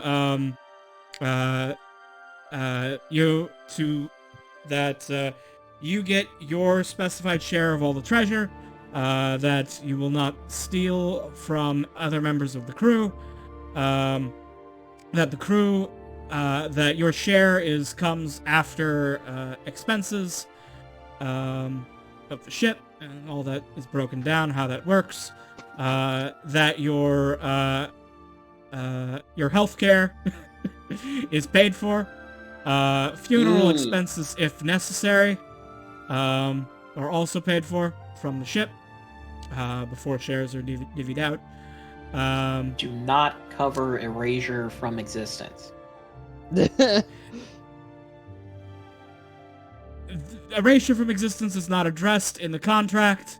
Well, then you're never but- there to make the contract. I'm so- working on it. Trust Right. me. There's actually But, fine print yeah, that says warning, elevated risk of being erased from existence. But yeah, basically, it is all pretty good. Well, then, I can't say no to that. If it's all straightforward, then the answer is he'll go ahead and agree to make the oath. All right, Nice. welcome to the crew, Carmine. Reminds me Well, of have you guys seen honest- Soul Eater? Honestly, when I someone should be the one partners? thanking you. I'm just happy to be out of that stinking town. Nice. In fact, Well, we I have don't just like. arrived. I don't know how long we'll be here. Dr. Kef needs to see something going on with his school. I've been here for a little while, and I need to say, I never thought that there could be a slum as large as some of the ones here. When anyone signs on with the crew, it reminds me of someone making a contract with Excalibur and Soul Eater. Oh my god, yeah. It's all yours, fame, glory. Just sign this contract. Ah, yes, we need net, not milk. We need net. You need a net? Alright, alright. So the first thing I would suggest is that we get something made out of steel, and then we get it plated with gold, silver, or something of that sort, maybe copper. Probably copper. Salt water. Copper. I might want to use this net again. Let's get it silver plated. Okay, alright. Well, we can do that. Actually, wait. Rhea? Uh-huh? Could you gold plate our net? Oh! I certainly could, actually. Nice. That would be easy. You could? I mean, sword. I could try. With Eye of Midas. Mm-hmm. Well, the problem is the Eye of Midas It doesn't cast work on flesh living stone. things. Yeah. But I Now, could supply a lot of maybe gold. if you made the net out of, like, guts Sheep or intestines. something. You made the net out of sheep intestines. Then you could turn them into gold. Gold-plated stone, and then it would immediately shatter as soon as you tried to move it. Yep. We gotta get a mimic. And then we gotta get that mimic and train it to turn into a net. And then we attack the mimic and turn to gold, and it's flawless. I was reading this story about this adventurer who took a chair from a dungeon that turned out to be a mimic, and he put it in his bar, and it just like stayed a mimic, and was like having a great time. And then like some ruffians broke in, and he ate them in front of the people, and went back to being a chair. That is amazing, You know, honestly. mimics are actually intelligent creatures. If you look at their stat block, they have an intelligence score. You can make friends. You can become friends with a mimic. You could teach it to only eat your enemies. I'm telling you right now that inn has to change its name to the Hungry Chair after that. Yes. Mm-hmm. They call it the Bar's Joke School. About the net, I think we can do it silver plated. I don't know much about plating. I'm not an alchemist. So the thing about plating is that typically what you're going to use is and we need to get ourselves an alchemist to do that sort of work. But we could get most of the segments plated pretty cheaply. Aside from that, though, the main concern is going to be what exactly are you hunting? How steady is this thing going to need to be? From what it sounds like, you're going after something pretty nasty. Sharks. Oh, just sharks? And people on them, I think. And people on sharks. Oh, okay, I thought you were... Oh, Doctor, I thought that you were wanting this net for the big one. No, I got plans. Lost your mind. I'm gonna be honest. I was concerned that this guy expected to use a goddamn net to go bring up like a kraken or some other abomination from the deep. Oh, it's much worse than a kraken, the captain says, and then walks away without elaboration. He audibly squints, like. I go in front of his view and like, it's okay. No one's been erased. Hey, stop talking like that, and I'm going to ask questions. Okay? Clearly you don't want to talk about it. So don't... You want to see my drawings? that is... I have a feeling that's not actually a non sequitur. What are you talking about? Kef turns about and laughs Carmine, and said, I'm joking. As you're standing on the ship, from underneath the one of the lower decks floats a red eyeball monster with flailing eyeballs, and then it speaks with a bad British accent that I can't do, and oh, hello there, pleasure to meet you, Sir Dwarf. I'm Bubblish. The name's Carmine Dury Kazenson. Pleasure to meet you. Pleasure to meet you. I am a faithful servant of Dr. Kef. Yes. A servant, you say? They prove their worth in battle very well. I am bound to him through ancient law and magic. I Yes. see. Have been since we met. We met in which one was that? Where was that? That dragon turtle. I Yes, believe that the it one with the library. fish. the Isle of Von. Yes, the Isle of Von. That was it. Thank Oh, you. you've seen a dragon turtle. Is it true that they're as massive as people say they are? Bigger. Bigger. Really? We've seen And there's 3 4 of them, and they're my friends. Well, technically, they're my brother's friends. Does that make us both of our friends? I'll have to consult my notes. But yes, you picked the right crew to go on a lot of adventures to have cool stories that people may not believe. Because they're so cool. Anyway, I got people riding sharks, I think. Okay. It's they're supposed trying to to be published. So destroy- we have Right, some I was going to have us replay out that little scene, but I guess we can recap it now. Dr. Kef, upon arriving in Lucida, after meeting the dwarf, you do head to I would like Publish to come with. the university. Well, of course, master. He shows my prestige. Prestige? Prestige. I mean, you having a spectator familiar, it's pretty advanced magic, so that's pretty cool. Yeah, I didn't even Alright. have to do it. yeah. Rhea, of course, having actually done the spell. I was too weak at the time. We needed it. All right. This scene was played out last week, but just to recap it. Upon arriving, Quagast greets you and gives you an update on the construction of your stronghold, the school, your expansion to the to King's University, a place dedicated to researching the ocean and, less obviously, the enemy. And just secrets of all sorts. Construction, Quagast informs you, was going well. New classrooms are being constructed.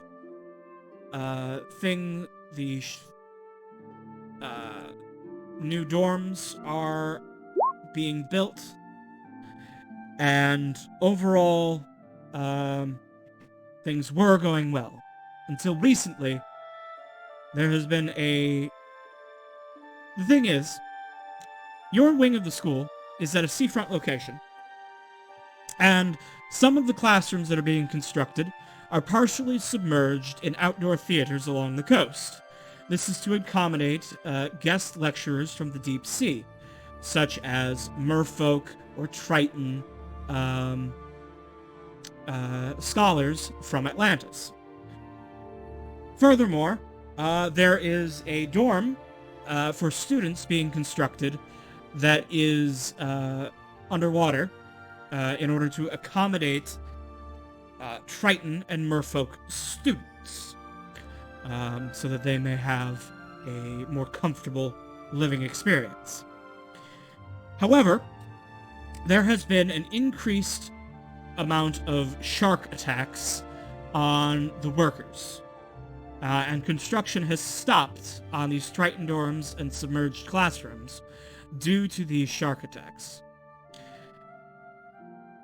If Kef wants this construction completed on time, he needs to get personally involved in dealing with these attacks.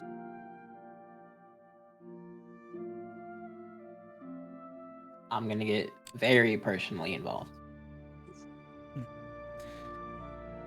Did you have any questions for Quagast before we take you to investigate?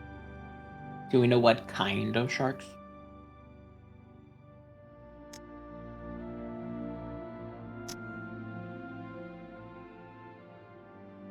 Large-sized ones. Anything else about the sharks? They are being ridden by Swagan. Ah, okay. They come from the north, south, or west? They attack from different directions. It may be that they are intentionally trying to hide their place of origin.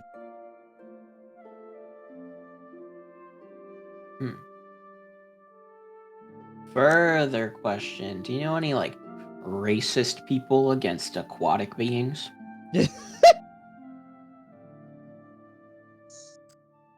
And have the mean to hire Swagan?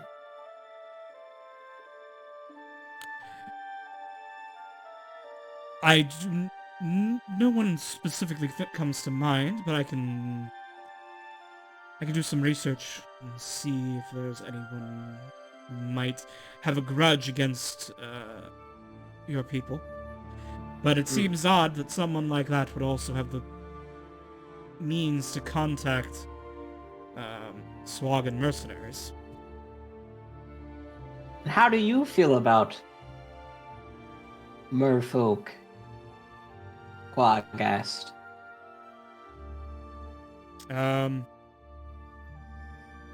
Bit cold, bit clammy to the touch. I need to know about that. You can like what you like. Touch my tentacles once if you ask nicely. Yeah. No. I was meaning in a negative. I was meaning in a negative way. I'm sorry. I was not. Ah, so you were No, being you misunderstand. mean. You misunderstand. I was being racist. Yeah. Not pervert. Oh. Yeah, I feel the same way about old people. Really, really old guys. I like Not that. like- I'm racist against Reasonable. old people. You like that? I'm kidding. Not all old people are clammy. With your mints and your Still, smells. though, Pretty sure Europe Still- isn't clammy. He's the oldest person still, I know. he's very dry, but Quaggas will say, the city is a very cosmopolitan city. You can be anything from anywhere, and you can find yourself in the city.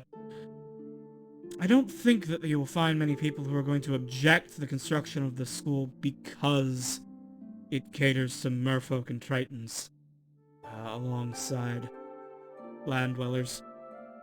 I do not think that that is an angle that seems likely. Suggest I will then look into it. possibly the source comes from my people. Well, it can't come from my people. They're all dead.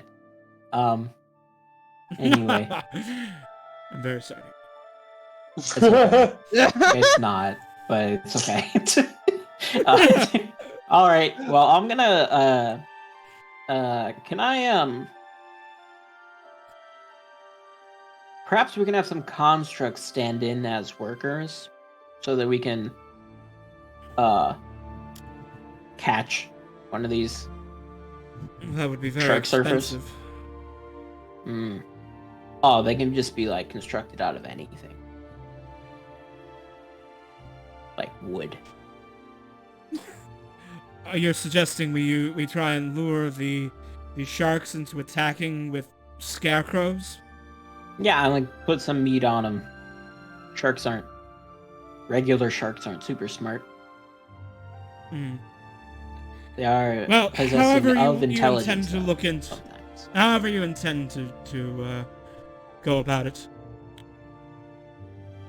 I wish you luck. If you need my assistance, you know where to find me. Mm-hmm. Okay. He says, and as he looks at his door. Last question. What's the coolest spell you can cast?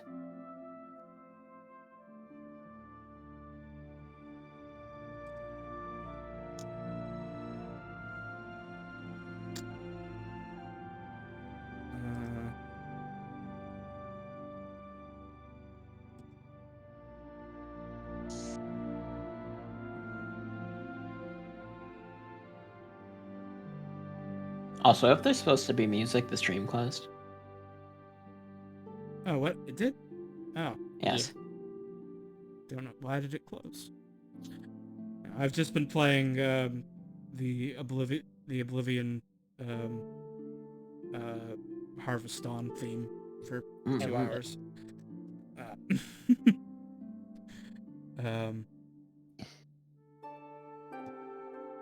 Anyway,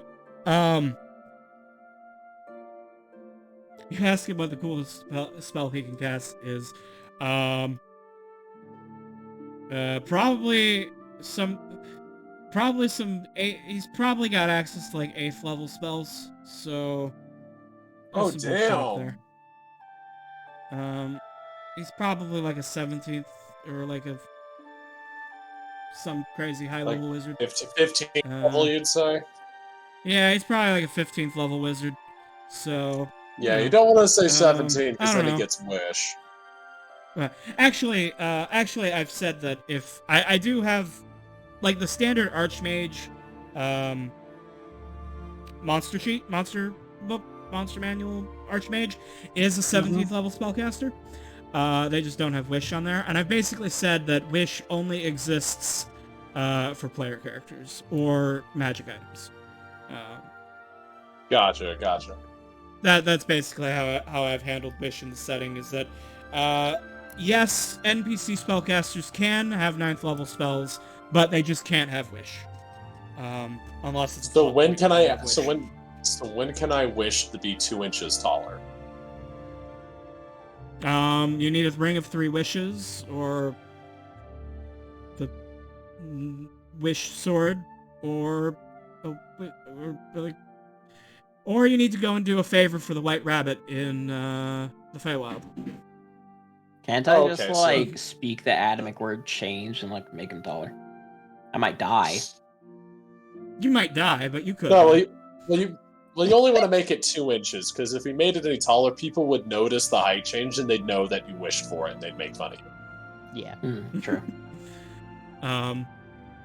But yeah, so probably like his coolest spell's probably like, I don't know, Illusory Dragon's pretty cool. Ooh. Nice. I thought it was gonna be like he like really thought like prestidigitation was cool, and like just like floated a bunch of different colored flames around him because like pretty neat, huh? Nah, he does him. the thing where he like makes. Anyway. No, he does that thing where he puts his thumb under his index finger and makes it look like he's like breaking his finger in half. But he actually uses minor illusion to make it even more convincing. Yes. Ooh. It's that Indiana Jones scene where the wizard makes an illusory dragon and then Seth just shoots them with one of his cannon pistols. Yeah. He goes through all this hand waving, casts illusory dragon, and then Dr. Kef just shoots him with an eldritch blast. Okay. Warlocks, baby. I mount Bublish. And Master, I don't think I'm quite. I'm not quite large enough for this. Silence, slave. Did it work or not? Am I floating on him? No. Yes, but he can only move at half speed. This is awesome. Now. I pull out my fish command Triton, and I say, "To the beach. Let's go to the beach. Yeah. Yes, Doctor. Was this established before? Is this a thing that they do? Or is this new? I've ridden on Quadlish before. I don't like it. Oh no. All of Cap's newfound supposed power going straight to their head. Mostly in presentation form. So, in order to investigate the area where the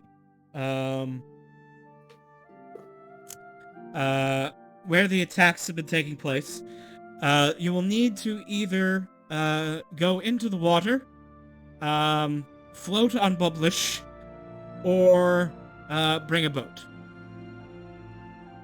Oh, Captain, How do my you plan captain. to get? The Gilded Goose is too large to go into the construction zone, but you can take rowboats.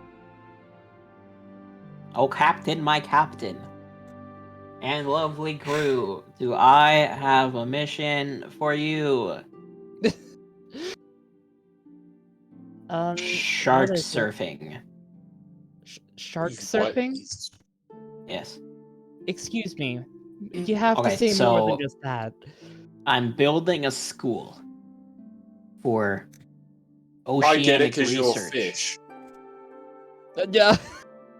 and I get it because raisins. you're a fish. Oh my god. School of Fish. Clever. Yeah. That's what I was thinking. I think of it more I was as about a to say, research institution. Sorts. I was about to say I didn't really, I didn't really shave you up as a bard, but that was a pretty good pun. Yes. All right. And the music stopped. I know I'm changing. Oh, okay, sorry. changing I'm the just gonna songs point for it out next every week. time it happens. Yes, please do. I'm building a school, and the workers are being attacked by people riding sharks. They're called Swaggin. Have we fought Swaggin before? Oh yeah, we have. Are they the That was ones that actually- kidnapped my little brother?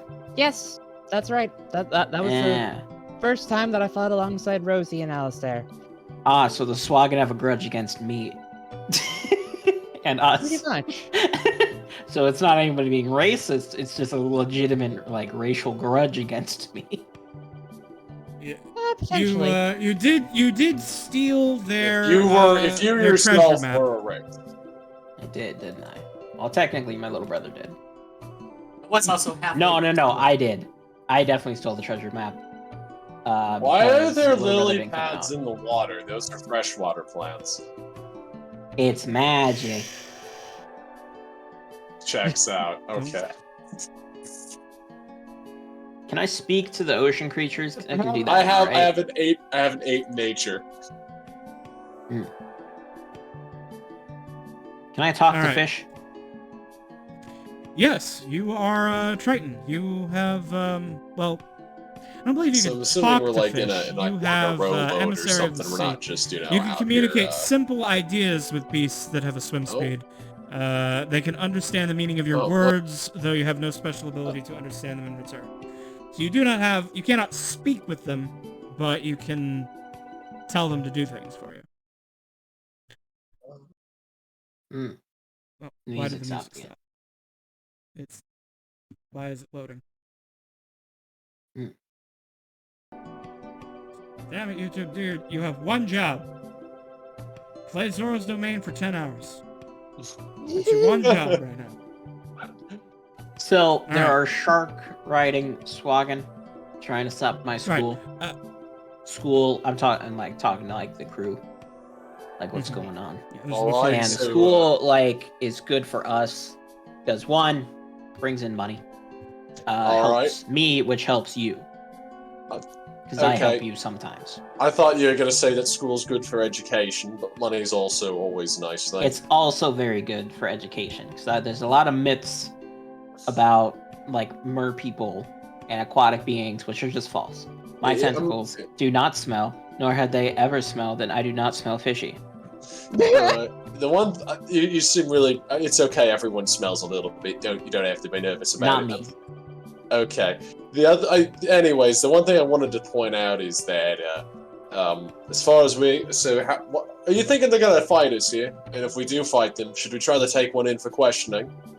Our goal is to capture one by doing something like this. And Kef holds out their trident of fish command. Tries to make a fish jump out of the water. Okay, before we do anything rash, I say we drive the boats a little bit closer together so I can cast water breathing on everyone. Yeah, I it'd don't probably do be that. good. Yes, Go, Bubblish. Let's gather. All right, I'm gonna cast it as a ritual, so this will take a while, but you know. Here it is. You probably would have done this on shore before going out because it is an 8-hour duration. Yeah. So, Oh, yeah, you no, probably would've cast 24 this hours. before What the getting- fuck? Sorry, 24 hours. Oh my god. I didn't know it lasted that long. That's cool. Yeah, If the I purpose, cast- the purpose of it is so that, you know, it's the spell that enables you to have underwater adventures, right? It's true. So you cast it once, and then you can go on a whole adventure. You can even take a long rest during it, and it's really easy to ritually cast it again to reset that duration before it ends. I'm gonna politely ask also, when we're on our way here, what type of damage could I expect to come from these strange creatures of the sea when we're fighting? Well, last time they weren't riding sharks. Did they do any elemental damage sort of things? Do they have any wizards? When last you fought them, you were level 1. Yeah. or 2. And they did not have any magic users among them. Alright. The tutorial slimes. Well, right? considering the fact that they're aquatic, I'm gonna change my resistance type from fire to thunder. That makes sense. Sorry, lightning. If you were completely submerged in water, you have resistance to fire damage. So.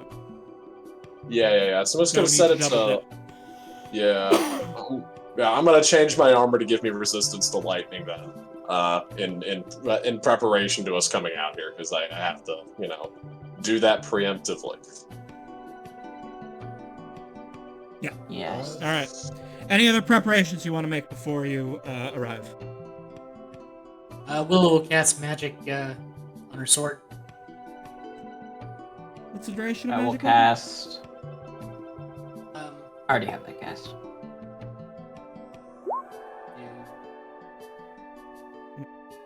oh, but it's We don't have the whole. a while. Yeah, it's concentration up to an hour. So yeah, you might cast that right before getting in the boat. I think.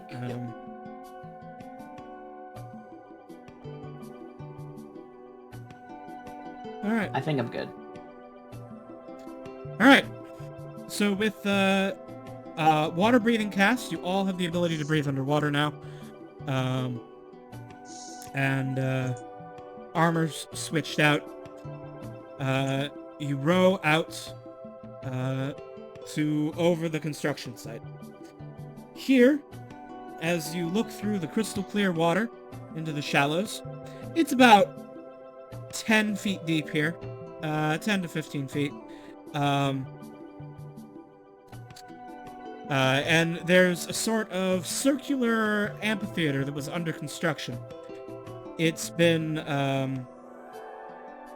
something large creatures have come through and smashed it up, knocked over, places, the construction.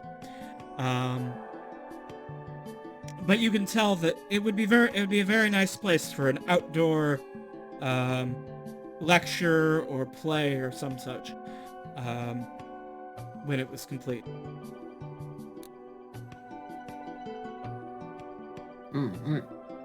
Looks like they were pretty good on their architectural designs. Despite all the rubble. Let me give you all the ability to control these boats. I've seen better stonework. Have you ever been to one of the mountain homes? I have not. Players, you should have the ability to move those boats now. Also, Cabe, I hate to say this, but I am slightly bigger than a square. Oh my you are. god. Let me fix that. Oh no, I'm no longer large.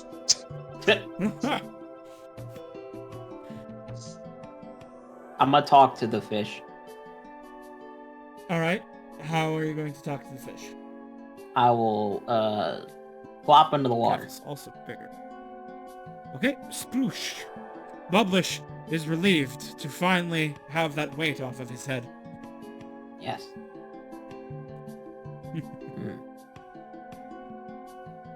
I'm gonna communicate with the fish and ask them about sharks.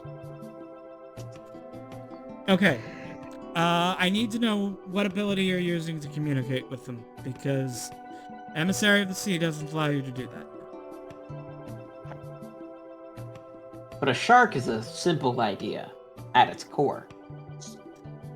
Big Yes. fish with teeth. Mm-hmm. Okay, yes. So you can... But I you have a better can't idea. understand them in return, so they can't communicate information back to you. You could say, like, a shark is coming, run away, or swim away, and they wouldn't understand and they would flee. Okay. Well, I would Or like you to could just... say, I don't know. I'm just gonna say danger and see where they go.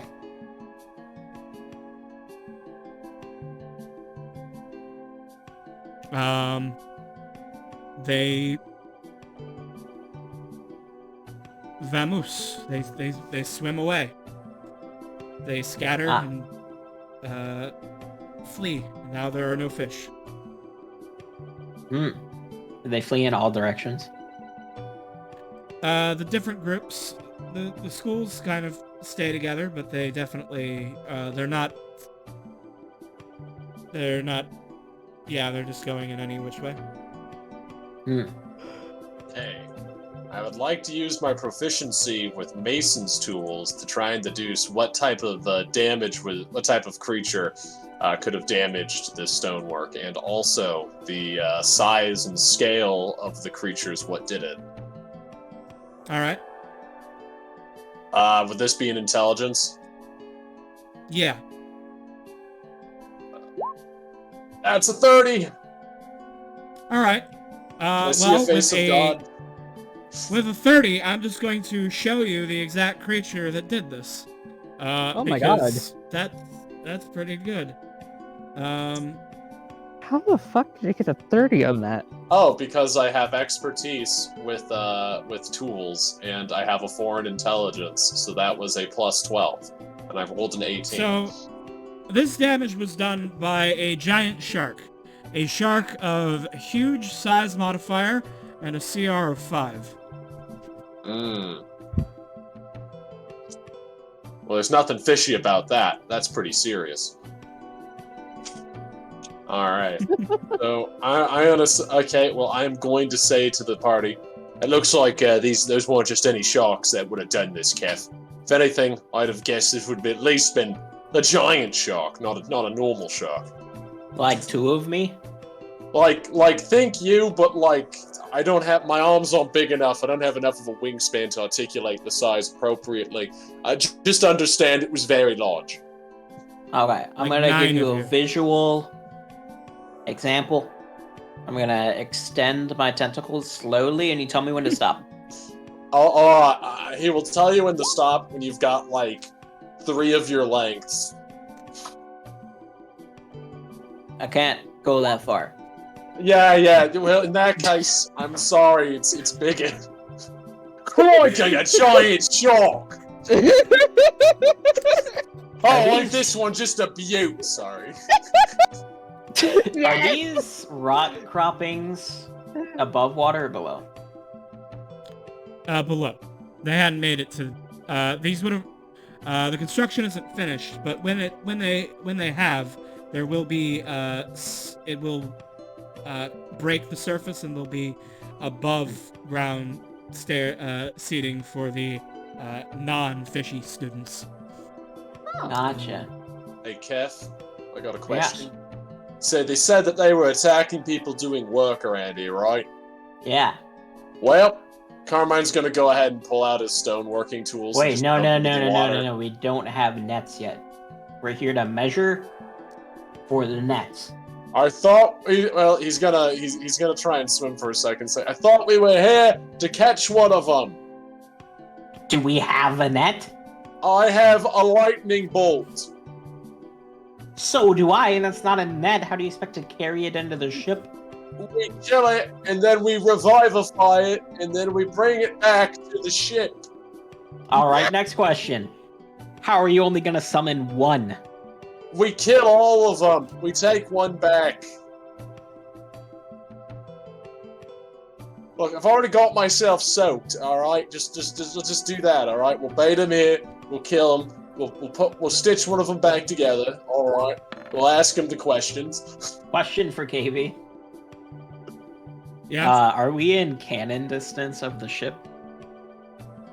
Negative. Great.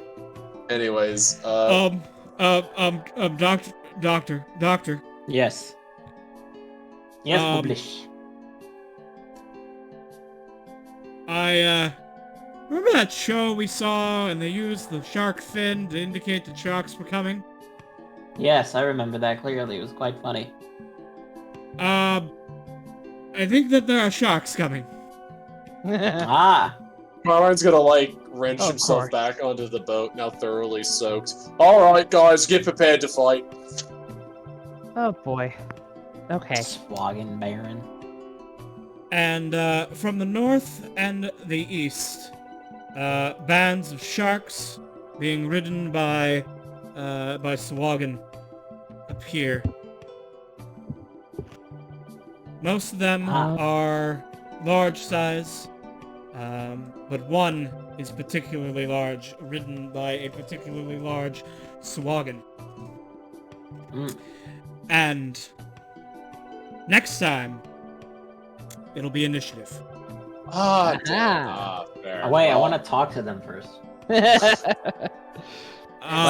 You may want to talk to them, but I they're don't think not they're here here to for talk. talking.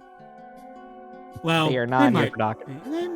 They might have a few words to say, but that'll be for next time. Willow tugs her collar, looks and, at the camera, and goes, yeah. "We're going to need a bigger boat." God damn it. Yeah, sorry about that, Tall Panzer. I just went and rejected your redeem because we're gonna wrap up stream now. Yep. And you can get the red glow for the blood in the water next time. Yes.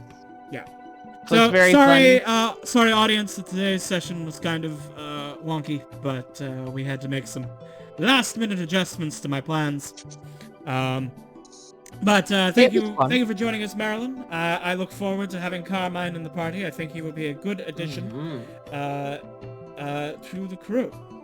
I hope you look forward to dwarfiness. Yes. Shark bait, hoo hoo ha. Let's go. They can take a lot of hits. They certainly can. And they will need it against the sharks and the priestess. In the Swagans. Priestess? Just showing off some of the art. So that we have from the north, you have a Swagan priestess, along with the normal Swagan. And then from the east, there is the Swagan Baron, whose token for some reason I cannot select. Why can I not select his token? He's too powerful. He's too powerful. He is ignoring the GM. Oh God. He's rebelling. We must strike him down immediately. Yes. But yeah, all right. That'll be for next time. Let's see about. Before we. Before we go. Swagan Dragonoid? No, they are humanoid. They are just fish people, like Tritons or merfolk. They're just ill-tempered. I was hoping I knew their mom. I mean, you have met the mother of the sea. I do know their mom. Ooh. I'm friends She's with also your your mother, young man. She's also my mom. Wait, we're siblings. Why are we fighting? Brothers and sisters. Um, Are we gnawing each other's legs off? We need to seize the means of production. I get it. Seas, huh? Yes. Like yes. the high seas. Uh-huh. Before we go, what's a pirate's favorite letter? R. You'd think that, but it's actually the C. God damn it.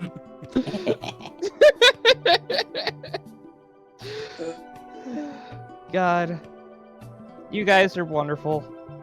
I'm very... Not as wonderful as you at the beginning of stream, like, damn. Oh my god, chill.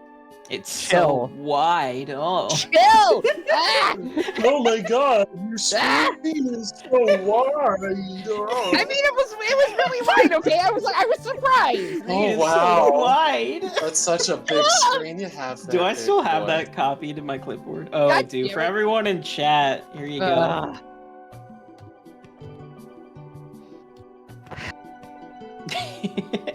If we this have is- stream, just go an extra hour, but just... I'm Oh just- no, I'm I'm simply- scared. I'm scared. I'm simply jealous of KB's monitor setup, okay? Wait, don't you dare tell me that you can actually I'll send you a quote me. picture later. When we're off. I think I've seen one before. It's really fucking cool. Oh man. And I definitely want one. Anyway, we're gonna send chat away to Terrorizu, who's playing Soma right now. Oh no, I'm leaving. It's It's too spooky. too spooky. I'll stay for the raid, but... And thank you for the follow, Pancake. Pancakey! Pancakey is my friend. Pancake. Then any friend of Zed's is a friend of mine. And welcome to the stream. Thank you for the follow. So everyone else, please, before the countdown for the streamer, for the raid goes, consider following me on Twitter, so you can be notified of all the things I do, both streaming and professional DM-wise. Speaking of professional DM-wise, I run games professionally. Usually they're more exciting than than today's session was. If you would like to pay me money to find out how exciting my sessions are, go to that link there in chat. Startplaying.games/gm/kb, and you can sign up for any of my games. Right now, I'm trying to recruit players for a Pokemon TTRPG. If you'd be interested in playing that with me on Fridays, go check that out and sign up. And DM me any questions you have. Yeah, that's pretty much all I wanted to say. Thank you all for watching. Have a good one. Bye. Alright. Bye. Goodbye, everyone. Oh, I like her model. Are